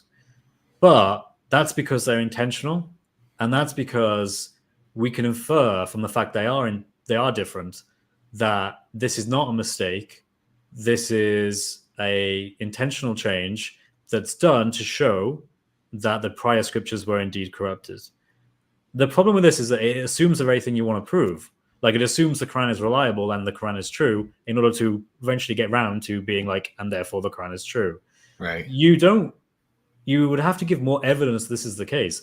The more basic, I think one of the reasons why they have difficulty with this is I don't think that Muhammad just randomly changed things for no reason. I don't think he was just like this idiot. And also, I don't think it was just Muhammad. I think there were probably multiple authors involved with the Quran. And Muhammad is probably just a title rather than a name. But anyway, he and whoever wrote it, they were probably getting actual stories. Fareed, don't give Fareed more. Can you believe that he believes this conspiracy theory? Okay, anyway, sorry. That was my chance at a Fareed impression. It's not very good. That's all right. I like it. Although I think AP does the best one. Yeah. But they seem to have this idea that we think that they're just making stuff up. They didn't get it from anywhere. No. It's perfectly consistent to think he did get the stories he heard because they actually are real oral stories that are around at his time, and he heard them. I mean, it's not hard to understand the crucifixion in this sense. There were Docetists and other groups that did indeed deny the crucifixion. I mean, this isn't hard to understand. Is it not inconceivable that Muhammad heard that story and thought that was actually in the Injil? Right. I mean, that seems perfectly reasonable. And it doesn't seem unlikely or anything. It seems to make sense. It also makes sense the fact that when he hears the stories of the previous prophets and Avisa, he actually does quote a lot of things that roughly correlate with what is actually in the Torah and the Injil today, because he hears about it. It's just also that he hears probably some heretical or apocryphal or other things, and he happens to think that this is true, which would also make sense to the fact that in Surah 18, he thinks that Dur Qarnayn which scholarship has identified as Alexander the Great, and also people like Al-Jalalain have said this is Alexander the Great. He actually quotes a story from the Syriac Alexandria legend, Right. like pretty much verbatim. And it's like, look, he's hearing stories. Unless you're going to tell me that Allah basically affirmed that Alexander the Great is a Muslim. Like this is the level you'll have to go to as a Muslim. And there are many Muslims that when they realize this and they see this, they leave Islam because they're like, look, I'm not prepared to try and like rewrite all of history and say that Dhul Qarnayn was this amazing Muslim when he was he was a well-known pagan who considered himself godlike, if not God. Right. You know, I mean, yeah, he's clearly taking stories that are in the area. He's repurposing them, and so he's acting like we can't explain these contradictions. Like, no, Allah in His great and mighty wisdom, He's actually correcting the story. Like, no, this is really what happened, and this is what Moses did. And it's like, no, I just think your guy hears a bunch of stories because he's called the ear, and they're constantly, again, his opponents are saying these are old fables, and he's regurgitating a lot of different stories, some that are from the Bible and some that he thinks are obviously in the Bible but are not. Like, there's pseudo Matthew appears in there. You got infancy gospel of Thomas stories from there, Jesus speaking from his crib and all of this other kind of stuff. And it's just a cauldron of him stringing stuff together. Yeah, absolutely. And this is kind of what I was getting at with Gabriel Reynolds when I quoted him. Gabriel Reynolds, in a video that's not too old, actually, on his channel exploring the Bible and the Quran, which is a great channel, by the way. I would encourage people to watch that. Yeah, he gives his opinion, and he's like, look, I think that the Quran just isn't concerned with the canon. It doesn't care with just using Matthew, Mark, Luke, and John. And he thinks it does affirm Matthew, Mark, Luke, and John, and that is the Injil that is referred to, and I agree, based on many reasons, but also the reasons he gives. But he says, look, it talks about the clay birds and Jesus speaking from the cradle, and it talks about Mary in the temple and Mary being fed by angels. It talks about how lots were cast to award guardianship to Joseph of Mary. Like, we know where those things come from, like definitively. Like, it's unavoidable. They came from other sources. So likewise, I think that's a better explanation as to why Muhammad is contradicting things and he isn't realizing what he's doing, because in his head, this is the Injil. Right. He thinks Matthew, Mark, Luke, and John, and the Gospel of Thomas, and the Proto-Evangelion of James, and the Syriac infancy gospel, all these things are real. Like, all these things are Jesus's teachings in his mind. Right. And of course, like I said, he can't read and write. So he himself can't actually validate this. And people like Gabriel Reynolds and many other scholars, and this is the consensus, there wasn't an Arabic Bible, like in its full sense, or an Injil or a Torah, at the time of Muhammad. It didn't exist. It wasn't in the Hijaz. He didn't have access to it. So if he didn't have access to it, he really can't read this stuff. He's left basically just hearing things and trying to sort of shift the wheat from the chaff and try to figure out what's true and what's not true. What did the Christians and Jews innovate on, and what is actually found in their scripture? Well, I can't tell because I can't read and I can't write. I'll just ask around and try and figure out what people say. Right, exactly. So then you just get all of these stories, 7 sleepers in the cave, and they're just Muslimized. Islamized? Wow. Anyway. Muslimized. Word hard. Muslimized me. Anyways, so there we go. We'll make a new skit. We'll get like a cheap rip-off version. Yeah, it's the Temu version. It's just a smaller we'll just get some of the smaller YouTube channel guys to do those skits, and it'll be great. So instead of shake your booty, we'll have like, I don't know, shake your gyat or something. I don't know. Anyways, all right. The heavens and earth were created in 6 days by Allah subhanahu wa ta'ala. And he says that he was not even touched with fatigue. In Exodus, we see that God is said to have made the heavens and earth in 6 days, and on the 7th day he rested and was refreshed. Yet again, from Exodus, the clear indication that the Quranic author knows stuff from Exodus and is intentionally going ahead and editing it, as it doesn't confirm, the Quranic author does not confirm absolutely everything. Again, a very obvious one. Were you going to say something? I don't even know where. Like, I mean, a terrible exegesis of Genesis, or the fact that he somehow thinks this is helping his case for the Islamic dilemma. It's like, trust me, guys, the reason the Quran contradicts all these things is because it knows better. So that is how we deal with the question of whether the Quran is true. And in conclusion, the Quran is true. Yeah, Like, yeah. okay. But Chris, you don't understand fallacies. You don't understand fallacies. You don't know what the argument. Argument for next one. So fallacies are really interesting, but at the same time, people have a habit of when they learn them, they just go crazy with them.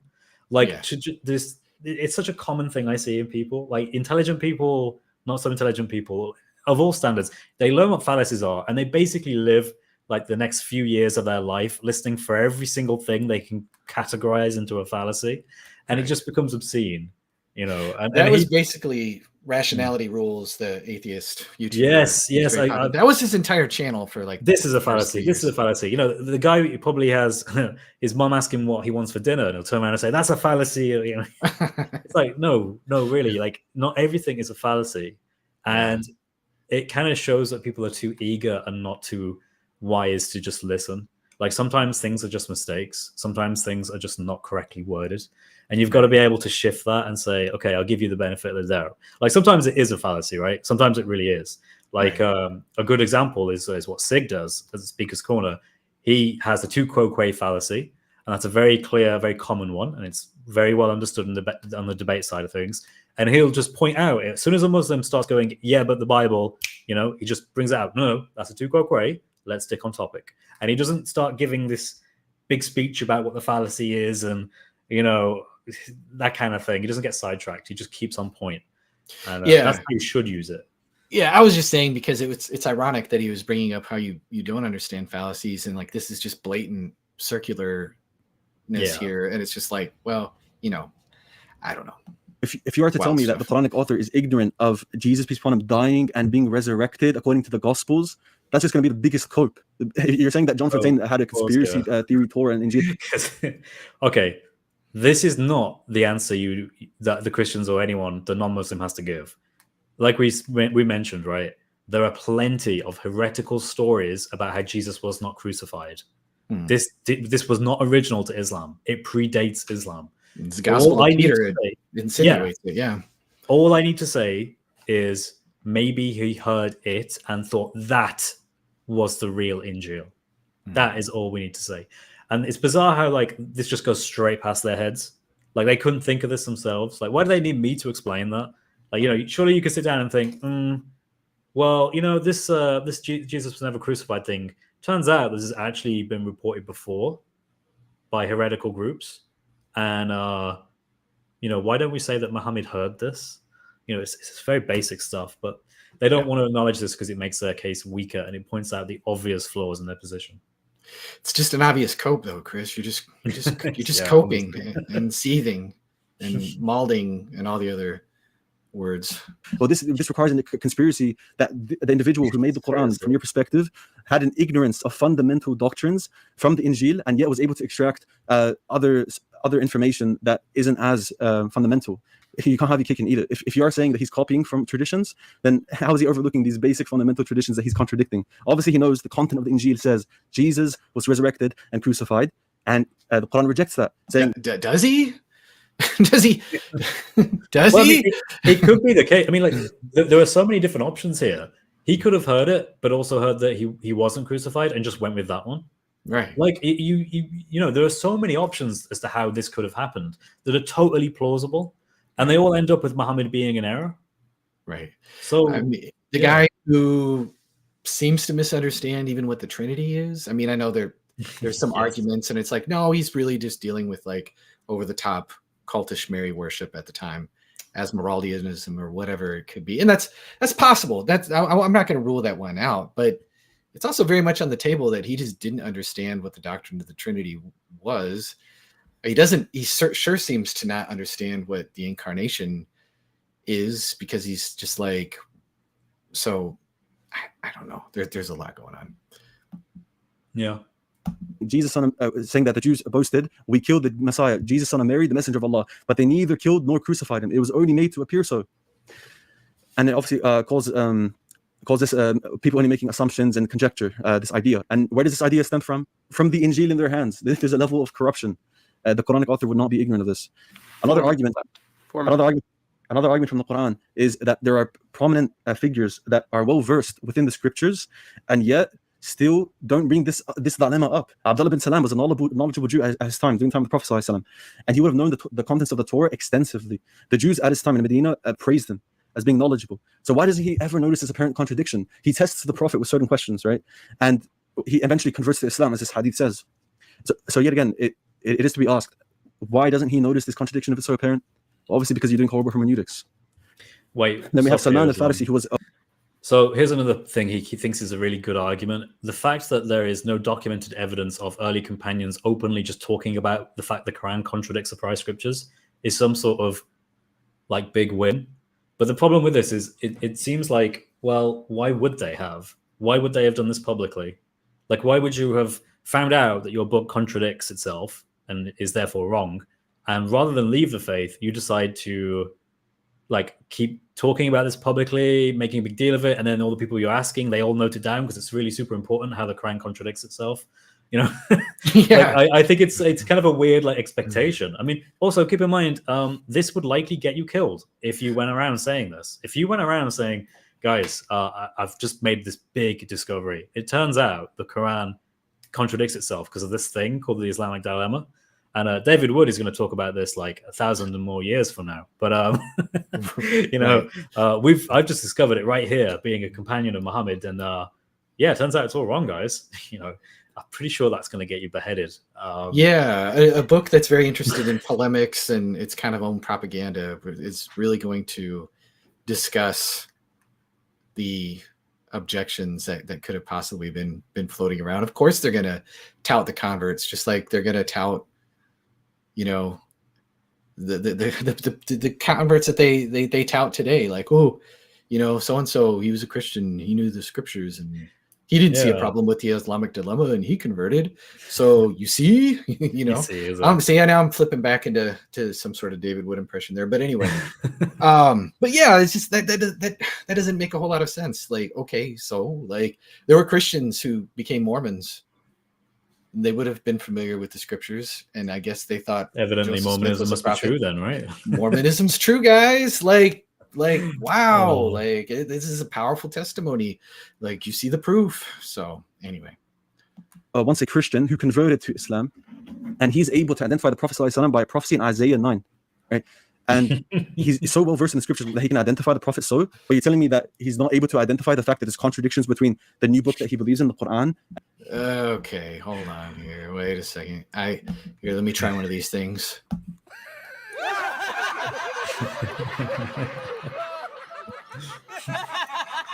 So let's actually do a check. Can we do a check that people can hear that? Bro, because I don't know if people heard that or not. I heard it, but it came out not my earphones. It came out my speakers. So that was really weird. Can people put like a 1 in the chat if you heard that? 2 if you didn't. If you heard the laugh track there. There we go. There we go again. All right. Anyways, I don't have all the fancy sound effects that Sig has. I'm not a DJ, but oh no, people wow. Like where? Wait, isn't that like, was it Owen Williams, whatever his name is? Yeah. Wow. That's it. Yeah. Just like what? Where are we at right now in this stream? Like, if I found this in a commentary, and I thought this helped my case somehow, slightly, like a little bit, tiny bit, I still would not use it, because it's like, dude, like, again, it's like they can't help themselves. And I don't think he's not necessarily defending this argument. And I don't want to sidetrack too much here, but that just tells me that, yes, there were people at that time that were dumb and were looking for Muhammad anywhere they could find him in the scriptures. And you have to be pretty desperate to use Isaiah 9:6 and identify the prophet from that prophecy. It's just, what is going on? It's terrible. Words cannot even begin to explain the stupidity of doing that. It's something that I think I saw like in the debate briefly and went, what? And then went, okay, don't get sidetracked. Just keep focusing. Don't be tempted by this. Yeah. Let's see. I think this is where God logic starts to lose it a little bit. Let me see. And the previous book, even though the new book's meant to be affirming everything in the old book, that makes no sense at all. How is he not able to identify this? Are they all just too obtuse to identify this? Nah. Only Chris and his buddies, David Wood, There it is. Sam Shamoon are able to identify this. Like, it's just claiming He's complete trying conspiracy. so hard not to laugh here. I wish I could make the screen bigger somehow, but look at his face, dude. He's laughing right now. He's trying to hold it together. And smiling. Now you have the Christians from Najran as well. You would expect a level of criticism from even outside places such as Najran, as they criticize the Prophet ﷺ, coming with a verse saying that Aaron was the brother of Maryam alayhi salam. And the Prophet ﷺ told the companion that heard this criticism from the Christians and told him the explanation. The issue here is, well, the Christians of Najran were hearing the Quran, and they took upon themselves to criticize this particular verse. But whenever they would hear that the Quran would affirm, yeah, it's because they have cognitive dissonance, guys. Like, there's evidence coming against your position. Okay, listen. I know this is difficult to understand, but like, there were people in like the 1800s who prophesied that Jesus was going to come back. They're called. I'm sorry if you guys are out there, but they're called Seventh-day Adventists. And when the prophecy didn't come true, and I know this is kind of an apples and oranges comparison here, but bear with me. When the prophecy didn't come true, there was clear evidence against their position that was pretty obvious. They resorted to an ad hoc explanation. Yeah, because they didn't want to give up their particular religion. And so when people are confronted with contradictory information, and it's like, no, like, Mary's not the sister of Aaron here. This is the mother of Jesus. Like, you're confusing Moses' sister and Jesus' mother here. And they're not going to, of course, they're not going to go, oh, the Islamic dilemma. What do we do? This is propaganda. They're not recording that stuff. They're going to reinvent, twist it, come up with some sort of ad hoc explanation to hold on to their belief. Especially they don't want to tick off Muhammad, who's a lot scarier than your average religious leader. How hard is this really come up with? Exactly. And he was saying, anyone who leaves his religion, kill them. That's in your sunnah. So good luck with that. And we can like phrase this, right? Imagine if we said something like, look, Muslims, what you need to understand is that technically the Jehovah's Witnesses, they all have it right. Jesus obviously did come. I think was it like in the early 20th century or thereabouts? He obviously did come. Yeah. I mean, obviously, because there's still Jehovah's Witnesses around. Well, you really telling me that those Jehovah's Witnesses are that dense? Right. I mean, that's literally the same kind of argument, right? It's the idea that people only believe things because they're like, in that kind of cognitive state of mind where they only accept true things. And it's like, no, I'm sorry, that's just not representative of humanity. That's not how things work. Right. I mean, ultimately, one of us, at the very least, so to speak, to be open, is wrong. Like, I'm the Christian side, he's the Muslim side. I think my position is correct. He thinks his position is correct. But, if I'm right, I have to have a way of understanding how he could be so wrong and yet still be so passionate. The way I understand that is that's human nature. People can be very passionate about things they're wrong about. I mean, I don't know why this to him is news. This is, they never felt the need to bring up this pathetic dilemma, you see. It's just like, that was pretty good. I like that. Guys. The complete Bible they have in their hands, and yet contradict itself many of times. They're not willing to bring that up, right? Like, we expect it to be at least some level of criticism from knowledgeable Jews, knowledgeable Christians, or reverts to Islam.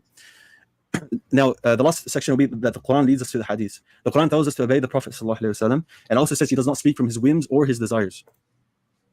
We have an explicit hadith from the Prophet ﷺ saying explicitly that the Bible has been distorted.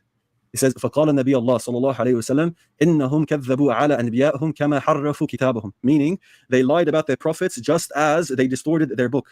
Right? So we have not just this narration explicitly from the Prophet ﷺ that is authenticated by the standards of Sahih Muslim and Sahih Bukhari, but we also have corroborating narrations that makes it massively transmitted that this was the attitude of the One second.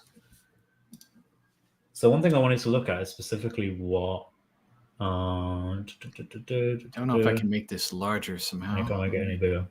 The issue that they're always going to come up with is that there's never an explicit statement that says, and all of the versions of the Torah were corrupted by these Jews. Right. It's always just, there were some Jews and they corrupted the book. But again, that's incredibly like, okay, but first of all, in what sense, right? So like, for example, you can distort a book. Like if I had this book, I don't know, whatever this book is on my shelf, The Quest for the Historical Muhammad, and if I took this and I wrote another book and I just changed some words in it, maybe even quite drastically, right? So I now have two copies. Technically, I haven't done anything to this book. It's still the same. I just have this distorted book now that's pretending to be this one, but it actually has differences. So there's that option, which, again, there's no real reason why that couldn't be an option. They also have the fact that some scholars think that this is in reference to the Talmud, that the Jews wrote the Talmud as a way of distorting the Torah by adding their own interpretations on top of it. Right. Don't know why that can't be a reasonable explanation. But no, they have to go with, no, this means they got all the Torahs and they destroyed them all and they rewrote them with some crazy narrative-changing elements. And the Torah, the Christians did the same at the same time in their churches. Yeah, but we have to believe this conspiracy theory. It's just like maybe you guys are a little more conspiratorial than we are here, because that does involve quite a conspiracy theory. Sahih Bukhari, but we also have corroborating narrations that makes it massively transmitted that this was the attitude of the earliest companions. We have Ibn Abbas, may Allah be pleased with him, the man that the Prophet ﷺ made dua for him to excel in his exegesis of the Quran. He says that concerning Muslims, our group of Muslims, how can you ask the people of the scriptures about anything while your book, which Allah has revealed to your Prophet, contains the most recent news from Allah and is pure and not distorted? He's contrasting the Quran being pure and not distorted to what? The scriptures that they have in their hands.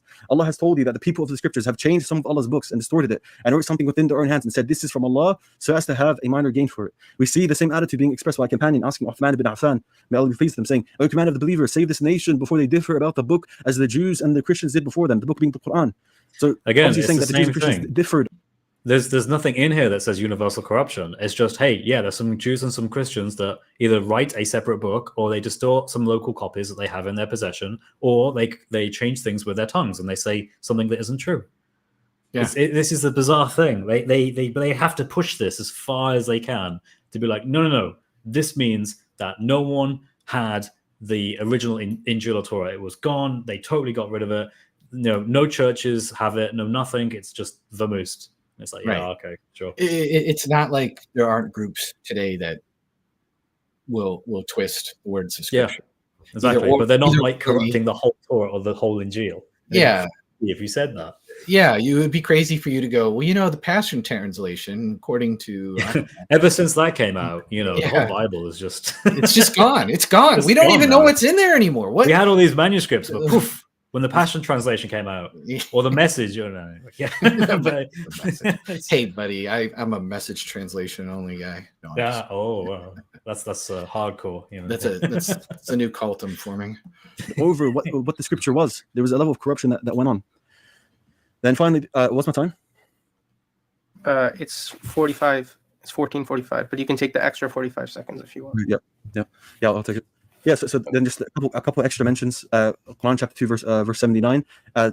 People like Chris and Sam Shamoon that and God Logic that proponents of this argument, they do always do mental gymnastics on this verse. It's apparent, it's clear. Woe to those who distort the scripture with their own hands. They say this is from Allah, seeking a fleeting gain. Clearly the case that there's a level of corruption going on at the time of the Prophet. Okay, This is hilarious. The earliest understanding of this verse was about the Jews at the time of Muhammad. That's literally it. And it's about them distorting their books so that Muhammad's description is not found in it. Right. There are some scholars that say it's also to do with the whole Muhammad telling the Jews to judge by the Torah regarding the verse of Rajam, the verse of stoning. But the majority position is that, it's talking about the Jews at the time of Muhammad not wanting to admit that he is described in their book. So this can't be universal corruption. That's not unless you want to say it was universally corrupted by some Jews in the Hijaz at the time of Muhammad, which is insane. Yeah, I don't know why he didn't know this. It's a magic pen. It's that magic pen. These Arabic guys in the Hijaz, they wanted to take out some parts of the Torah, and they wished really, really hard. They I don't know, conjured up some kind of a spell, and Alakazam universal textual corruption. We have no Cool. idea. You There you know, go. now just generally speaking, we'll ignore. You know, it's what is going on? This is to quote David Wood again. This is Dawa, ladies and gentlemen. This is Dawa, ladies and gentlemen. This is Dawa. Salam, and that it is possible to corrupt the very words that are in the books at the time. In Quran chapter 5 verse 48, it mentions the word min in the Arabic, which means from, giving precedence to my explanation that the Quran at the time of the Prophet ﷺ, is only affirming sections from the Bible that are parts and not the whole, not the entirety, right? Do you remember when we read that verse So if you where think Allah actually condemns the Jews for reading only a part of the Torah? Right. Yeah. Oh boy. And if you think otherwise, this is my favorite part right here. If you think that the Quran does actually affirm the Bible, then you're just a certified clown, right? Because as I showed throughout my whole presentation, there's so many reasons not to affirm this, and Christians just okay. We have so many reasons, so many really unconvincing, so many bad reasons. And if you don't accept our bad reasons, then we're gonna call you a clown. Sans apostrophe. And the funny thing is that it's like a summary, right? It's a conclusion. The Quran does not affirm the Bible. It's like, okay, well, that's not my argument, so I guess I'm not a clown. So let me just say, Dean, if you're watching, actually, even though we've been, kind of jabbing at you here and there, I respect you to have the cojones to go on Godlogic's channel and call him a clown. No, actually, I don't really respect that at all. That's kind of strange. But, we could have disagreement and disagree peacefully. We don't necessarily have to call each other clowns. Although I'm guilty. I mean, I've depicted the Prophet in different ways, but mostly because I just think he's a skis. And I won't get into that. But yeah, I thought this was pretty wild. He's just like, I'm just gonna call you, this giant Christian audience, a bunch of clowns, because you guys don't accept a plethora of really bad excuses from what we can make of it. Because again, either Allah is like one of the worst communicators of all time for saying you have nothing to stand on except for standing on this particular book. But I don't know how much of this book you're supposed to stand on, just the parts that agree with the Quran, which when you really look at it, it just isn't that much. So be a Muslim. Yeah, be a Muslim. Convert. This is when you think about it, yeah, like poor Christians that lived just before the Quran appeared, because they were busy going around believing that Jesus is the Son of God, all these things. But it turns out that was totally wrong. But it's okay though, because it was still binding on those Christians to believe in it, to believe in the Injil, because that's what God wanted. He wanted Christians to believe in a corrupted Injil that said totally different things that contradict and blaspheme against him, according to the Islamic perspective. Like, it doesn't make sense. How can Christians be accountable to that? Yeah. And it's just like, again,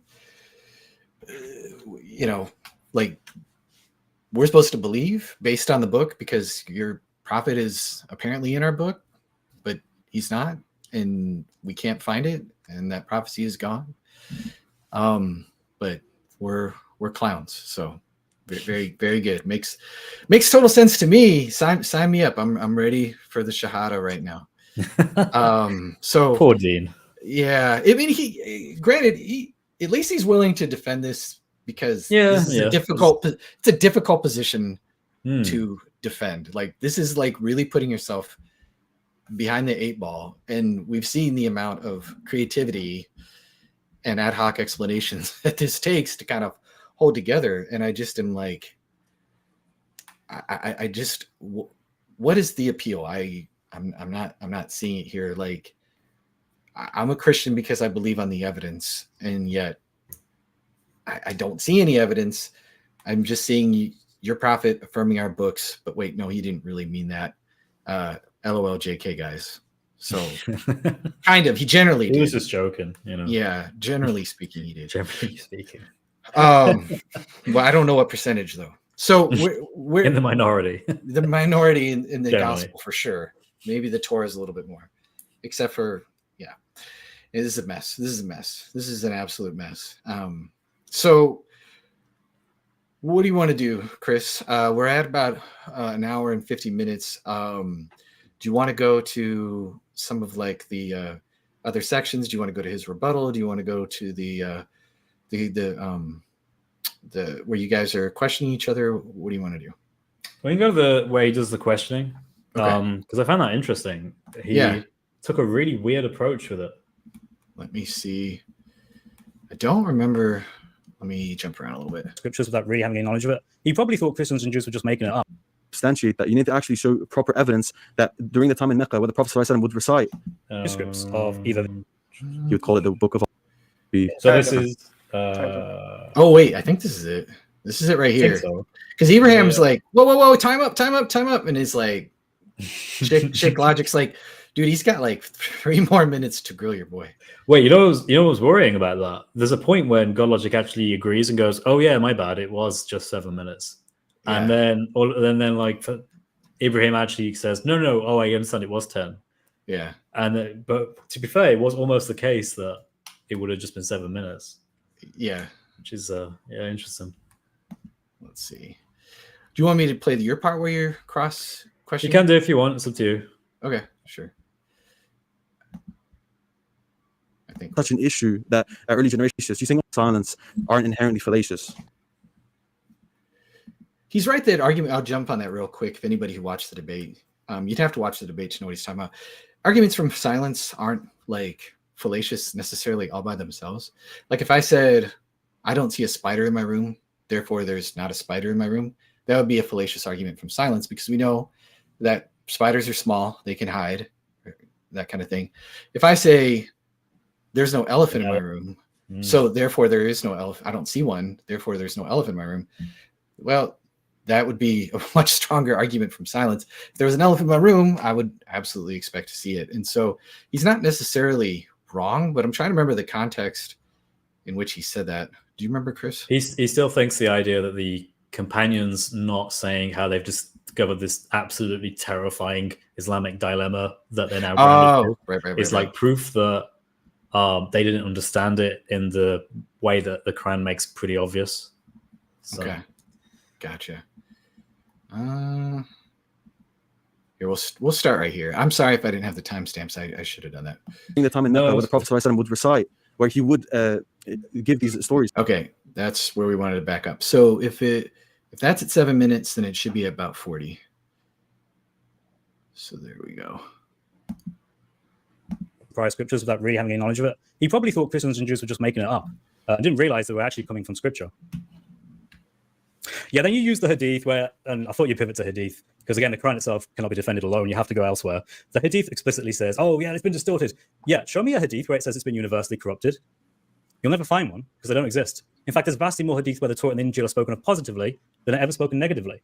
You can find people like Dr. Gordon Nickel affirming this, Dr. Martin Akkad affirming this, and even Islamic scholars affirming this. This is very basic stuff. 40 lastly, I just want to say, you ended that by saying that this is the rebuttal. When you resort to insults, Dean, it demonstrates the weakness of your position, and I would expect better from you. It's not. Okay, so I think it's further down the road here. I apologize. Another question is, do you believe the author of the Quran would know that? So you see that bit where Hi, Mark Barden. It's Sandy Hook Promise here. Go ahead. Got an ad, man. If you like scroll through the timeline and you see where Dean's picture goes to his background picture rather than his camera, that's where he had like a break. So I think it's a bit forward than this, but okay. Just scroll the right. Go forward rather than backwards. There it is, right there. Okay. Oh, you were pretty much at it. Cool. So this is the break before he starts. So we're going to pick 3 and 3. Yep. And so Muslims in the chat, please. Oh, this is Q&A. Come through and get your questions ready for Chris. That's the Q&A. Is it? Yeah. Oh, I'm sorry, man. No, that's all right. That's all right. This thing. is totally on me. Again, it's amateur hour. You haven't addressed this.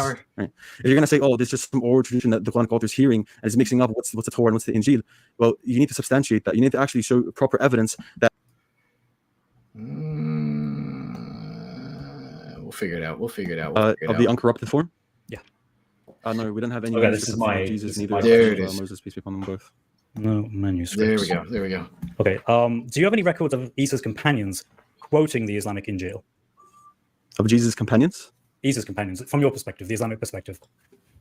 Of the companions quoting the Injil, we have times where in hadiths they're mentioned in the Quran. They're mentioned where it references times stuff found within the Gospels. Yeah. No, I mean, so I don't know. Within the Quran, are you talking about? So I'm talking about so we have like church fathers that quote the Gospels, for example. So do you have Isa's companions or some equivalent quoting the Islamic Injil? Within the Quran hadiths, you're asking? Anywhere. It can be any writing. No, I don't see why that would be a necessary condition. No, we don't have anything like that. Recorded. I thought this was kind of gangster right here. Do you have any evidence at all of any Islamic Injil? Okay, no evidence. Okay. You look at I just told you, so it's in an unpreserved form. No, we wouldn't have. No evidence of Torah or Injil. Okay, so when was the Torah corrupted? Yeah, so it would be corrupted, as I said before, during a time where it wouldn't be massively transmitted. And like Al-Razi makes mention of this, Ibn Taymiyyah makes mention of this. At times where it wasn't massively transmitted is most likely the time where it was corrupted. They make mention of it being possibly during like the Babylonian exile. Okay, so this was before Isa. Yeah.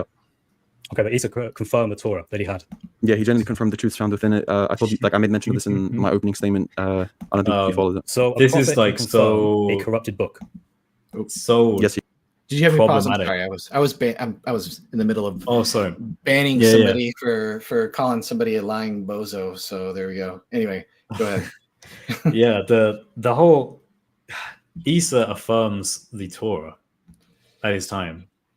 We know what that is, and he's like, yeah, but he only affirmed it generally.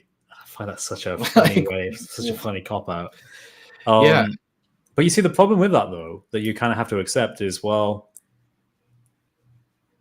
but wouldn't he have like gone around explaining all the parts that are corrupted if he just has a general confirmation of it? Right. And if the Quran says that doing that can be summarized as him confirming the Torah, then yeah, the Quran definitely confirms the Injil and the Torah by the same reasoning. Like it doesn't get him out of it, and it just seems such a like an ad hoc, such a contrived way of dealing with it. It's crazy. Yeah, it's totally ad hoc. I mean, you would expect to see Jesus being like, no. You would expect to see almost, I mean, you wouldn't see something on the level of Marcionism almost, where it's like, no, actually, Yahweh is really bad. But like, you would expect to see at least something, right? This isn't just like an argument from silence. You would expect to see Jesus being like, no, these are corrupted. Don't accept these particular doctrines. They're additions. They're things that my father never said. But no, we don't see anything like that. Exactly. Yeah. You can generally confirm the truths within the corrupted book. Yes.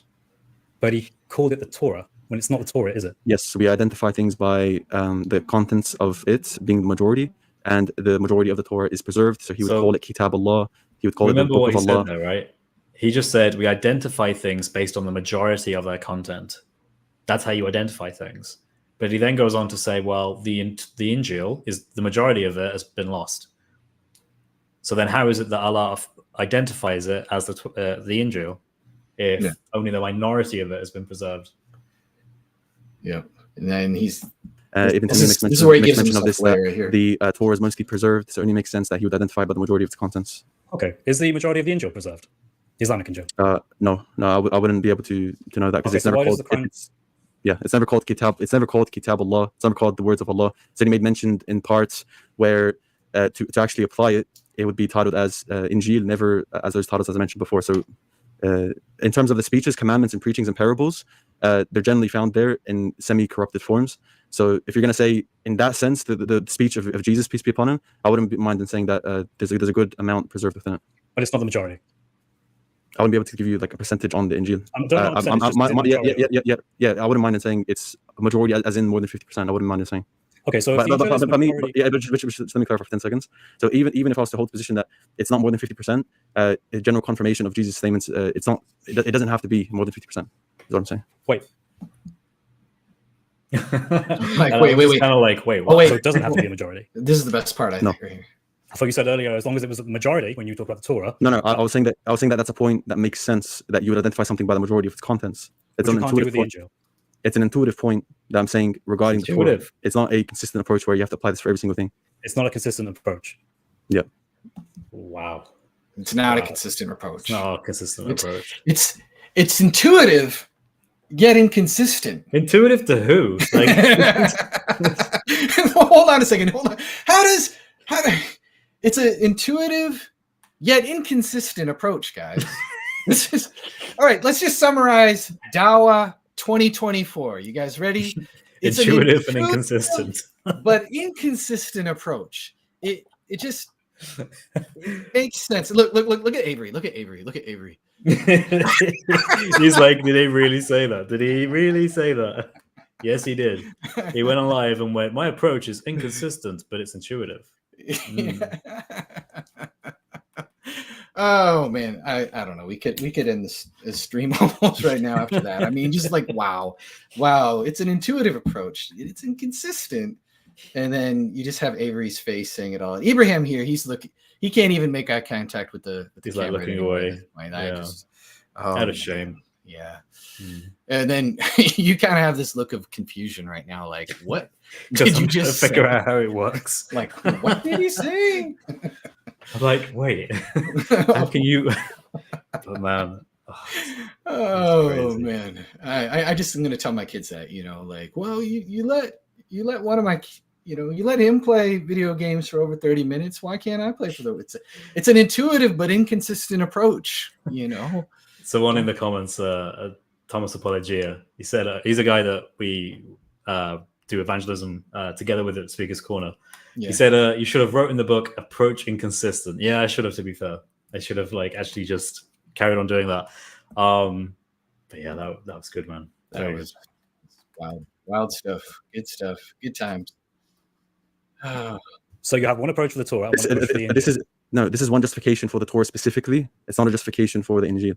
But the Injil is affirmed as a reserved, inspired, and authoritative book like the Torah is. You're aware of that in the Quran. In a general sense, yes. But so you can generally affirm the minority. No, hold on. No, it's. So is Ibrahim in pain right now? Or does he think his guy is cooking right now?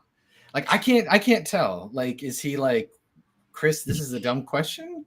Or is he Dean? What did you've stuck your foot in it right now? I don't know. I would like to know. I think he's fully aware. I think he is. I think he's been somewhat trying to coach Deen as much as he can, and I think he's oh no, he's gone off the rails. He's gone off the tracks. He's now saying he's got an inconsistent approach to things. And he's yeah, it's not looking good for his buddy. Oh boy. Generally affirming a good chunk of the book. It doesn't have to be the majority, as I said. So a minority. A minority. If you're saying minority as in less than 50%, I can't give you an exact percentage. I'm not asking for exact percentage. Just if it's not the majority that you're referring to, it must be the minority. So a prophet can come and affirm the minority of a book. He can affirm the contents that are from God, even if it's a minority. Okay, where did he explicitly point out all the cases where it agrees and where it doesn't agree? Sorry, repeat that? So in the Quran, where does it explicitly point out the parts that it agrees with and are preserved, and then points out the parts that are corrupted and it does not affirm? Yeah, so are you talking about specifically in the Injil here? Yeah, in the Injil, we'll take the Injil. Yeah, in the Injil, yeah. So in the Injil, there are parts like the parable of the 10 virgins. It's mentioned in the Quran.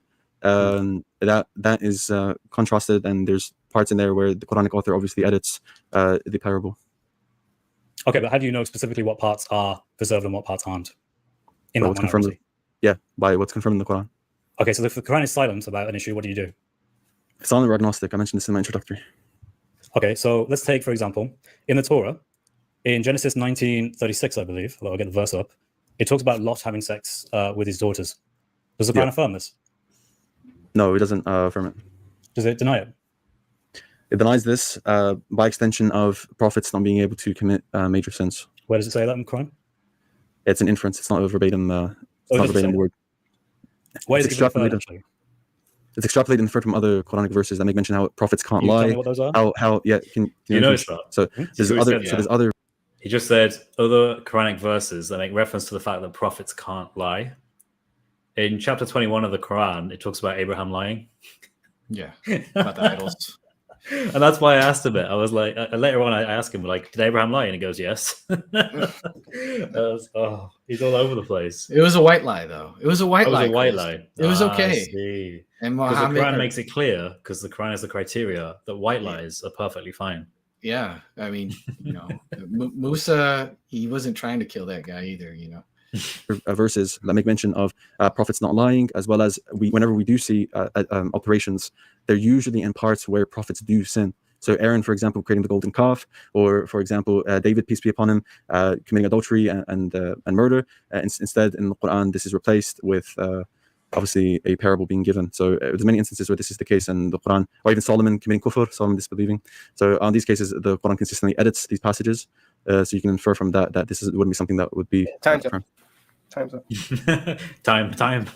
It's It's over. It's like the ref. Get him out of there. It's the ref jumping into the ring, like, no, his nose is too bloody. Stop.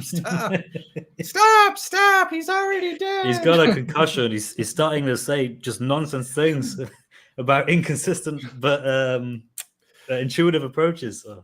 Stop. Islam is melting before my eyes. I can feel it leaving my body right now. Okay. I still got 3 minutes left. No, if you. Oh, sorry. I'm tripping. Yeah. No, it's 7 minutes, isn't it? No, 10. Oh, okay. 7. That's my fault. Wait, sorry, it is 10. My bad. Yeah. Even Dean jumped in there and But I'll said, go. "Yeah, it is 7." Yeah, good for Dean. Good for Dean. Yeah, Good for Dean. I paused your time for a second, so right Answer now your I got question. 2 minutes and 40 seconds left. Okay, cool. So in the Torah, it makes it clear in Genesis 19:36 that Lot had sex with his daughters. The Quran, however, never explicitly denies this or even says this didn't take place. In fact, the Quran seems to infer the prophets did sin. So why not just accept that this did actually happen, because the Quran seems to refer this as a principle? Yeah. So the conception that the Quran presents is one of prophets being able to commit dhunub, meaning like sins, but in a minor sense, not in a major sense. I gave you inferences that scholars would bring that would deny these particular instances as being, these major sins, because it's a consistent theme where the Quran does reject these narratives in the Bible that accuse these prophets of doing heinous deeds and major sins. So it's a principle that's extrapolated and inferred from the text. Would you still hold that principle if I could show you that actually in the Quran it still even does affirm prophets doing sins? For example, Musa killing an unarmed person, potentially a believer. Yeah, that wouldn't be considered a major sin because, firstly, that was like, you can explain this in so many ways. First of all, the legislation from God hadn't been given to Musa alayhi salam, particularly in this account. Secondly, Musa alayhi salam. Whoa. Musa had no idea that killing was wrong. Until the 10 Commandments came. He was clueless, man. He didn't know. You can explain this in so many ways. The legislation, You know what's funny? of murder just wasn't there yet. Do you remember how he was saying, do you think these guys were complete idiots that didn't know that the Quran contradicted her? He's basically saying that a potential option is the fact that Moses was so bizarrely uninformed, he didn't know that killing was wrong. What a funny response, man. Oh man, I love it. When he did unalive this person, he was doing it on the pretense that this person was unjustly harming someone. And lastly, he didn't mean to actually kill this person. He meant only to push him away. Did Abraham lie? He only meant to push him away. I just right. I didn't. That's why he mean struck him with his fist. I didn't. Oh no. Yeah, those lies that Abraham committed were white lies, or they're seen to be lies that would be permissible. They aren't seen to be sins. So how do you know that here? There is something interesting here. Muhammad does actually say in Hadith. Again, this is Hadith, so you have to go outside the Quran. But he does say that there are lies that you can tell that are totally fine. And there's the lies of warfare. There's the lies to ease tensions between Muslims, I think, if I remember correctly. And then there's the lies that you tell your wife or your wives. So it is permissible to lie to your wives as long as it's for some generally perceived of good. So if your wife looks really bad, you have to be no, you look absolutely fine, and that's one aspect of it. But another aspect of it is no, you can just lie. Muhammad Ijab gave the example that you can lie about whether or not you've taken another wife, potentially. That's pretty extreme kind of lying there. And in their mind, I don't even think that's a minor lie because Muhammad said you could do it. So that's like sorry, a minor sin. That's like not a sin at all in their perspective. Yeah. It's just wild stuff. Yeah, so there are certain cases where people can commit white lies, for example, or an Islamic Does it say this in paradigm. the Quran? Like taking another wife. This is in the Hadith. Okay, so the Quran is not a criteria for you. The Quran is part of my criterion. You're asking me for my perspective. I use both Quran and Ah. Hadith. I'm not a Quranist, right? 30 Right. seconds. So the Quran itself, though, is not a criteria. It is not a Muhammad or a Furqan in the sense that 548 would have you assume.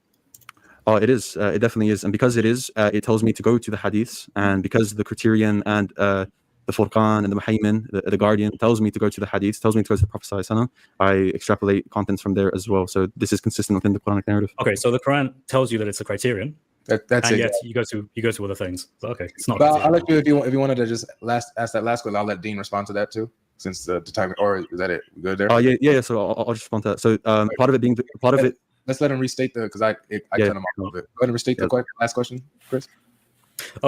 So yeah, you have said, and I know it's a position that you take, that you hold to Surah Al-Ma'idah ayah 48 as mentioning the Quran as a criteria, Muhammad, over the prior scriptures. But I'm pointing out that you actually don't hold this position. What you actually hold is a position where you take the Quran and other things that include hadith, schools of fiqh, scholarly works. Actually, that's your criteria. So in effect, Islam is your criteria. Right. So can I ask a clarifying question for that?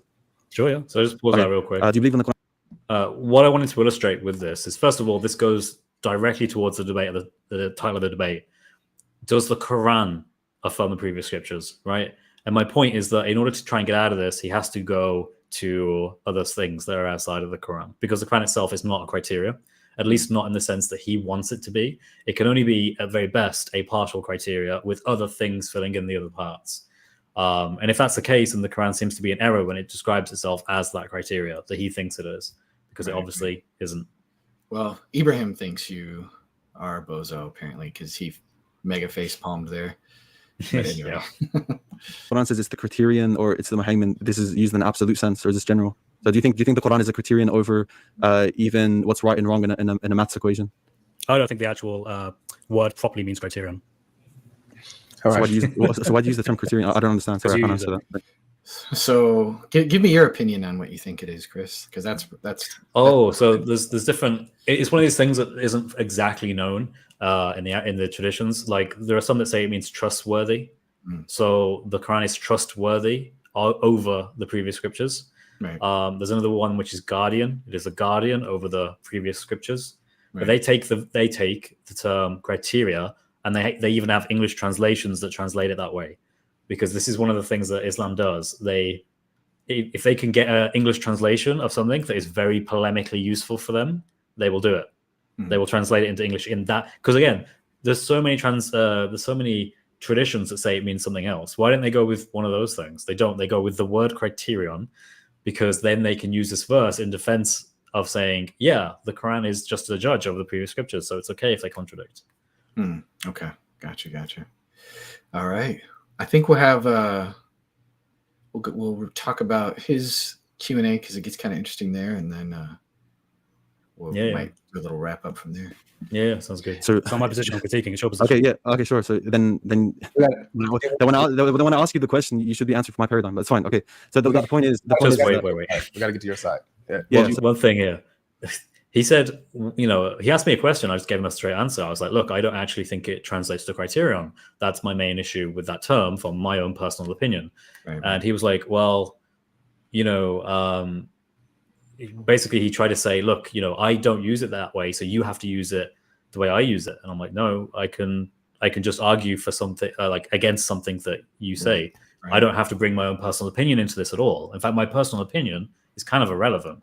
Like, I don't need to start being like, okay, well, personally, I think this, so I'm going to say this. It's like, no. You think it means criteria. Let's see how that perspective works. Let's see if that is a good perspective to take on that. And obviously, it isn't, as I demonstrated. Right. But he wasn't happy with the fact I did that for some reason. Yeah, no, he wasn't. And it's just, to me, a lot of the questions, and we're going to see that in a moment, like that he asked, just lack relevance at times.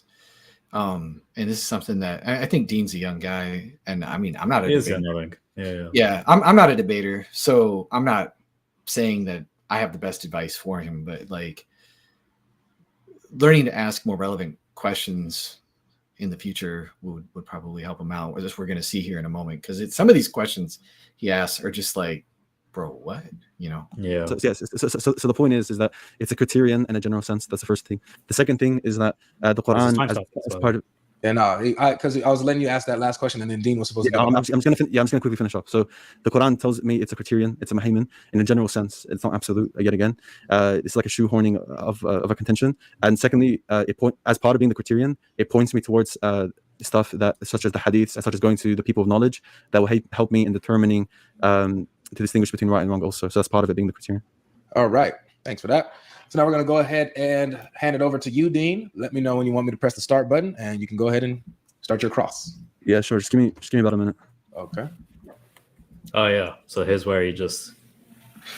In the meantime, everybody, make sure you hit the like button. If there are Muslims in the chat, I would like for you guys to have some questions ready for Chris when we finish this. Oh, this was the other one. He made an excellent point. We missed that part. He crossed you first. Okay. All right. I'll back it up just a little bit here. No. He's the cross section was definitely after mine. Oh, okay. I'm getting. It's an intuitive point. It's an intuitive point that I'm saying. Applied an authoritative book like the Torah. Harming someone, and lastly, he didn't mean to act towards. So that's why I think it incorporates things that are outside Matthew, Mark, Luke, and John. No, this is his Q. So we're going to pick 3 and 3. And so, Muslims in the chat, please come through and get your questions ready for Chris, so that we can have a balanced Q&A. All right, Dean, let me know. The logic is just like preface. Yes, I can start now. Later. Right. Yeah. So, Chris, do you believe that the author of the Quran is trying his best to present a consistent, non-contradictory message to the masses in order for them to convert to Islam? Well, that's a big question. Yeah, well, I don't actually think that the Quran is written to be specifically historical. I think it's more written to be polemical. So that's why I think it incorporates things that are outside Matthew, Mark, Luke, and John, for example, because I don't think it cares about whether that's historically true or not. I think it's more trying to demonstrate that Muhammad is a prophet by having these accounts refer back to Muhammad. Please answer. Yeah, please answer the question. So the question is it? Be more concise in your question. Is it? Yeah. So is the Quran? Okay, to put it simply, is the Quran trying to present a consistent, non-contradictory message? It depends how you mean that. So if the Quranic author is presenting an account or a narrative within the 114 chapters, first of all, I don't actually. Is he seeking? One author, you asked me for clarification, so let me clarify. Yep. So is the Quranic author trying his best not to have contradictions within his book?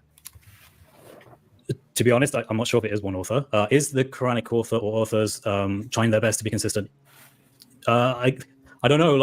Yeah, I guess I'd say generally, yeah. But again, you need to be more specific about what you're talking about here. Don't ask broad questions. Would the Quranic author want a P and not P within his book? To put it simply, would he want a contradiction in his book? Would he try his best not to have a contradiction? My view on this is Surah Nisa, ayah 82, says multiple contradictions show the Quran is not from God. It doesn't say a singular contradiction. So I actually don't think that's the intent to worry about single contradictions. From a Quranic perspective, it's funny. Like that's amusing to them for some reason. They think he's cooking for some reason. Yeah, I don't know. Yeah, and it's kind of. But the thing is that none of this has anything to do with the Islamic dilemma. No, it's just where are we going? It's very much like the way he phrases it. Maybe it's like, what do you think about this? And it's like, I mean, could he be saying it like, hey, like he wants to present a consistent message, and so if it's a consistent message, he's not just going to go out of his way to contradict scriptures that he thinks aren't corrupt. I mean, I'm trying to be generous with it. I mean, that might be what he means. But we've already discussed why we think that whoever is writing the Quran does not know these stories. Like it's not like a situation where it's like the synoptic problem and you have like Mark and like Luke and he's taking a chunk of Matthew or Mark, whatever. Luke trying to copy Mark. That's what I'm trying to get out. And he's like, okay, here's the story. And I'm just going to basically kind of take this story, copy it. I might change the wording a little bit. But I'm going to keep it consistent overall. I'm not just going to outright try to contradict this particular thing here. Is that what he's thinking? Like, because your hypothesis is like, no, like he's hearing stories. He doesn't really know necessarily verbatim what is in these scriptures. As far as I'm understanding you, Chris, He's repeating a bunch of stuff. He's getting his information at time mixed up. He is contradicting things because he's hearing different things, and he doesn't know like what exactly is right and what exactly is wrong. And he's just incorporating a lot of these broad Jewish and Christian traditions because he thinks, to his understanding, that's what Torah and Injil is. Yeah. So like the question just isn't. It's kind of irrelevant. Like even, I mean, like, I could have answered this in either way, and I don't really know how it would have had any effect on anything. I was kind of confused to like genuinely, I was trying to like think how to help this guy phrase this in a way that brings it back to the question, like brings it back to the topic, but I couldn't think of what he was referring to. And he asked me about P and not P, contradictions. I've said this many times in my channel. Yeah, like the Quran, if you're just looking at it from a purely Arabic perspective, it talks about the need for multiple because it's plural Arabic. It doesn't say, give me one contradiction and therefore this is not from God. It says, give me many, give me multiple. Yeah. So, I thought that was funny. It's kind of weird to me. Like kind of weird, yeah, because I'm literally like quoting the Quran to them. But, we just read, man. So we just read. Yeah. Okay, sure. That is an answer. Okay. I mean, ask concise questions. If you ask for my opinion about things, I'll give you my opinion. It is pretty concise. Okay, so do you believe the author of the Quran would be aware of the contents of the Injil at the time? So the Gospels at the time of the Prophet ﷺ, would they be consistent? Sorry, would they be aware of the content that Jesus died and resurrected within the Gospels? Would he be aware that this is the content of the Injil at that time? See, my view is that he was aware of a lot of the Injil and he was aware of a lot of the Torah, but he wasn't able to distinguish between what was written in Scripture and what Christians and Jews were simply saying. And that's why you have a lot of hesitation from Hadith material later on about don't trust what they say. Right. Yeah. So the Quranic author knows that he's possibly either contradicting oral tradition or contradicting the Bible, but he's uncertain. Well, I mean, I think he probably thinks that he knows that he's got it right. I think that's what he's banking on, yeah. Right, but he knows it's a possibility because right now it's a jab in the dark. He's jabbing in the dark, doesn't know if it's old tradition, doesn't know if it's the Bible, and yet is editing these traditions he's hearing. He knows it's possible that he's editing the Bible at this current point, what is written. He knows that's a possible thing that is occurring. Yeah, I mean, it depends if you heard the correct oral tradition, right? Because oral tradition can have variants in it. Like Dr. So points out. Yeah. So the Quranic author knows it's possible he's editing content within the scriptures, meaning you basically conceded the point. I have no idea what that was about. Yeah, no. Like he's just trying to pull a W out of somewhere. He's trying to think that Muhammad knew that it was possible that he could be editing the scriptures as in he's rewriting what's in the Injil and the Torah. Like he's correcting it. He's editing. But I made it pretty clear that I said, yeah, he thinks he's doing correct. You're doing he's established what is the Torah and what is the Injil in his mind, and he's saying what it is. Right. I don't know. I don't get how it comes to the conclusion he mentioned. No, it's just weird. Doesn't follow. It's kind of weird. Ibrahim again thinks Deen's cooking right now. He's just like, woo. But like, I feel like they're thinking like there's this like dependence. They have these documents. They must be in front of them. Somebody's reading them to him, and he's like, no. Allah says that it was this way. That is corrupted, and I'm correcting it or something. I'm putting it crudely, but we're trying to say no. It seems like again he's just relying on a lot of oral traditions. He might not know. We're not saying necessarily he doesn't think he's stabbing in the dark.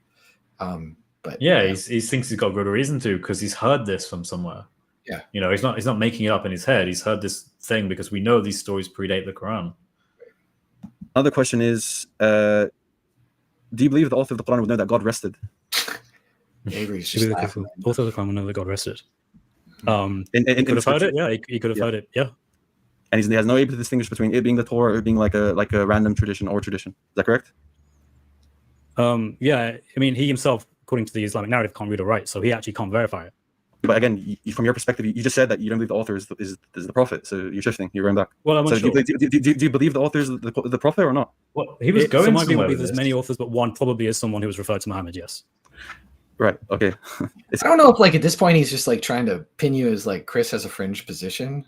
I don't know, but he was going somewhere. He was like, okay, do you believe the rested thing? Do you think he knew about this? Yeah, I think he could have known about this.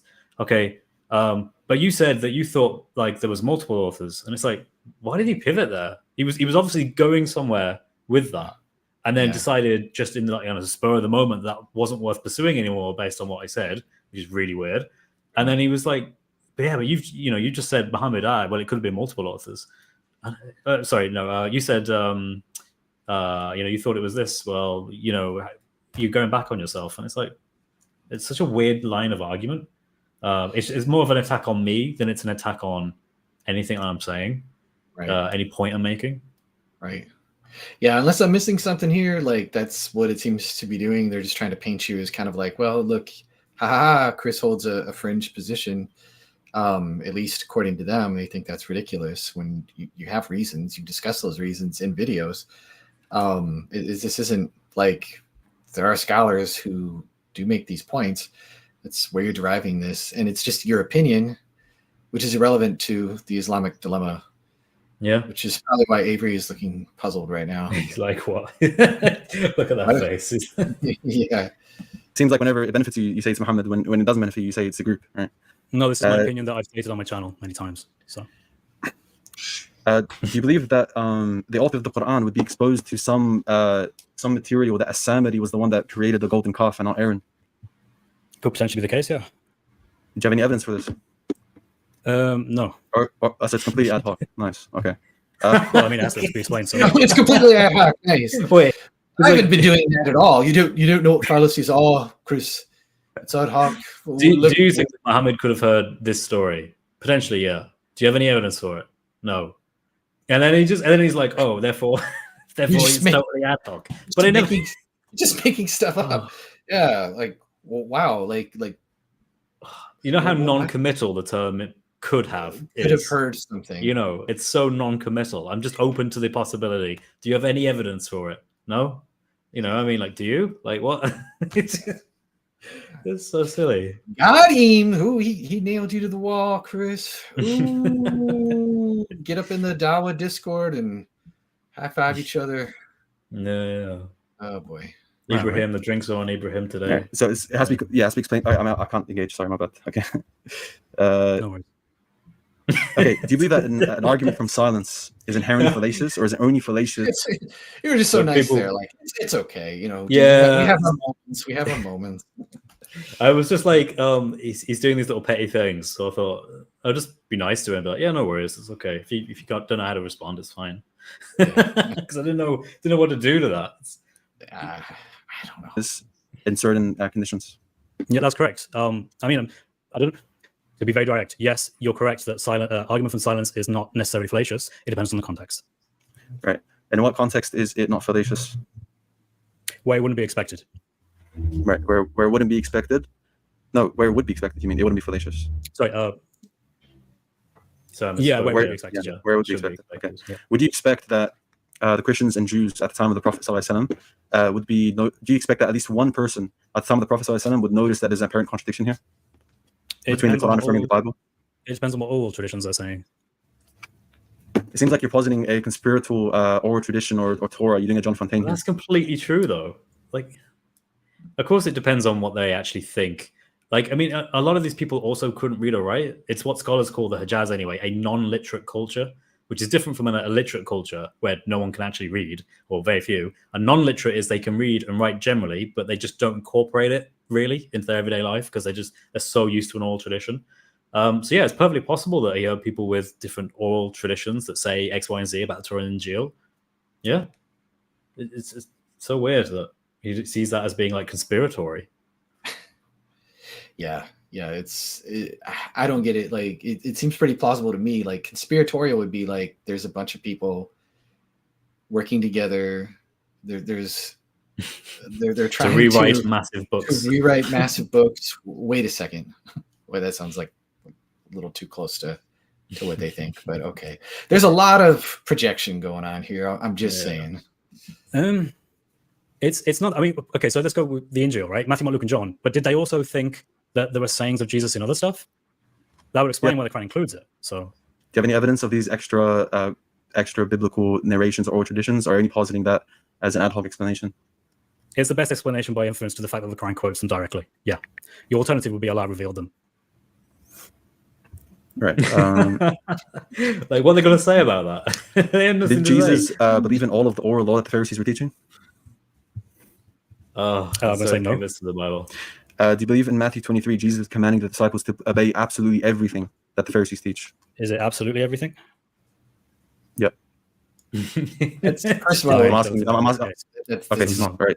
So you believe this is a general statement where Jesus is saying to obey the Pharisees where there's exceptions and it's not an absolute thing, right? Mm-hmm.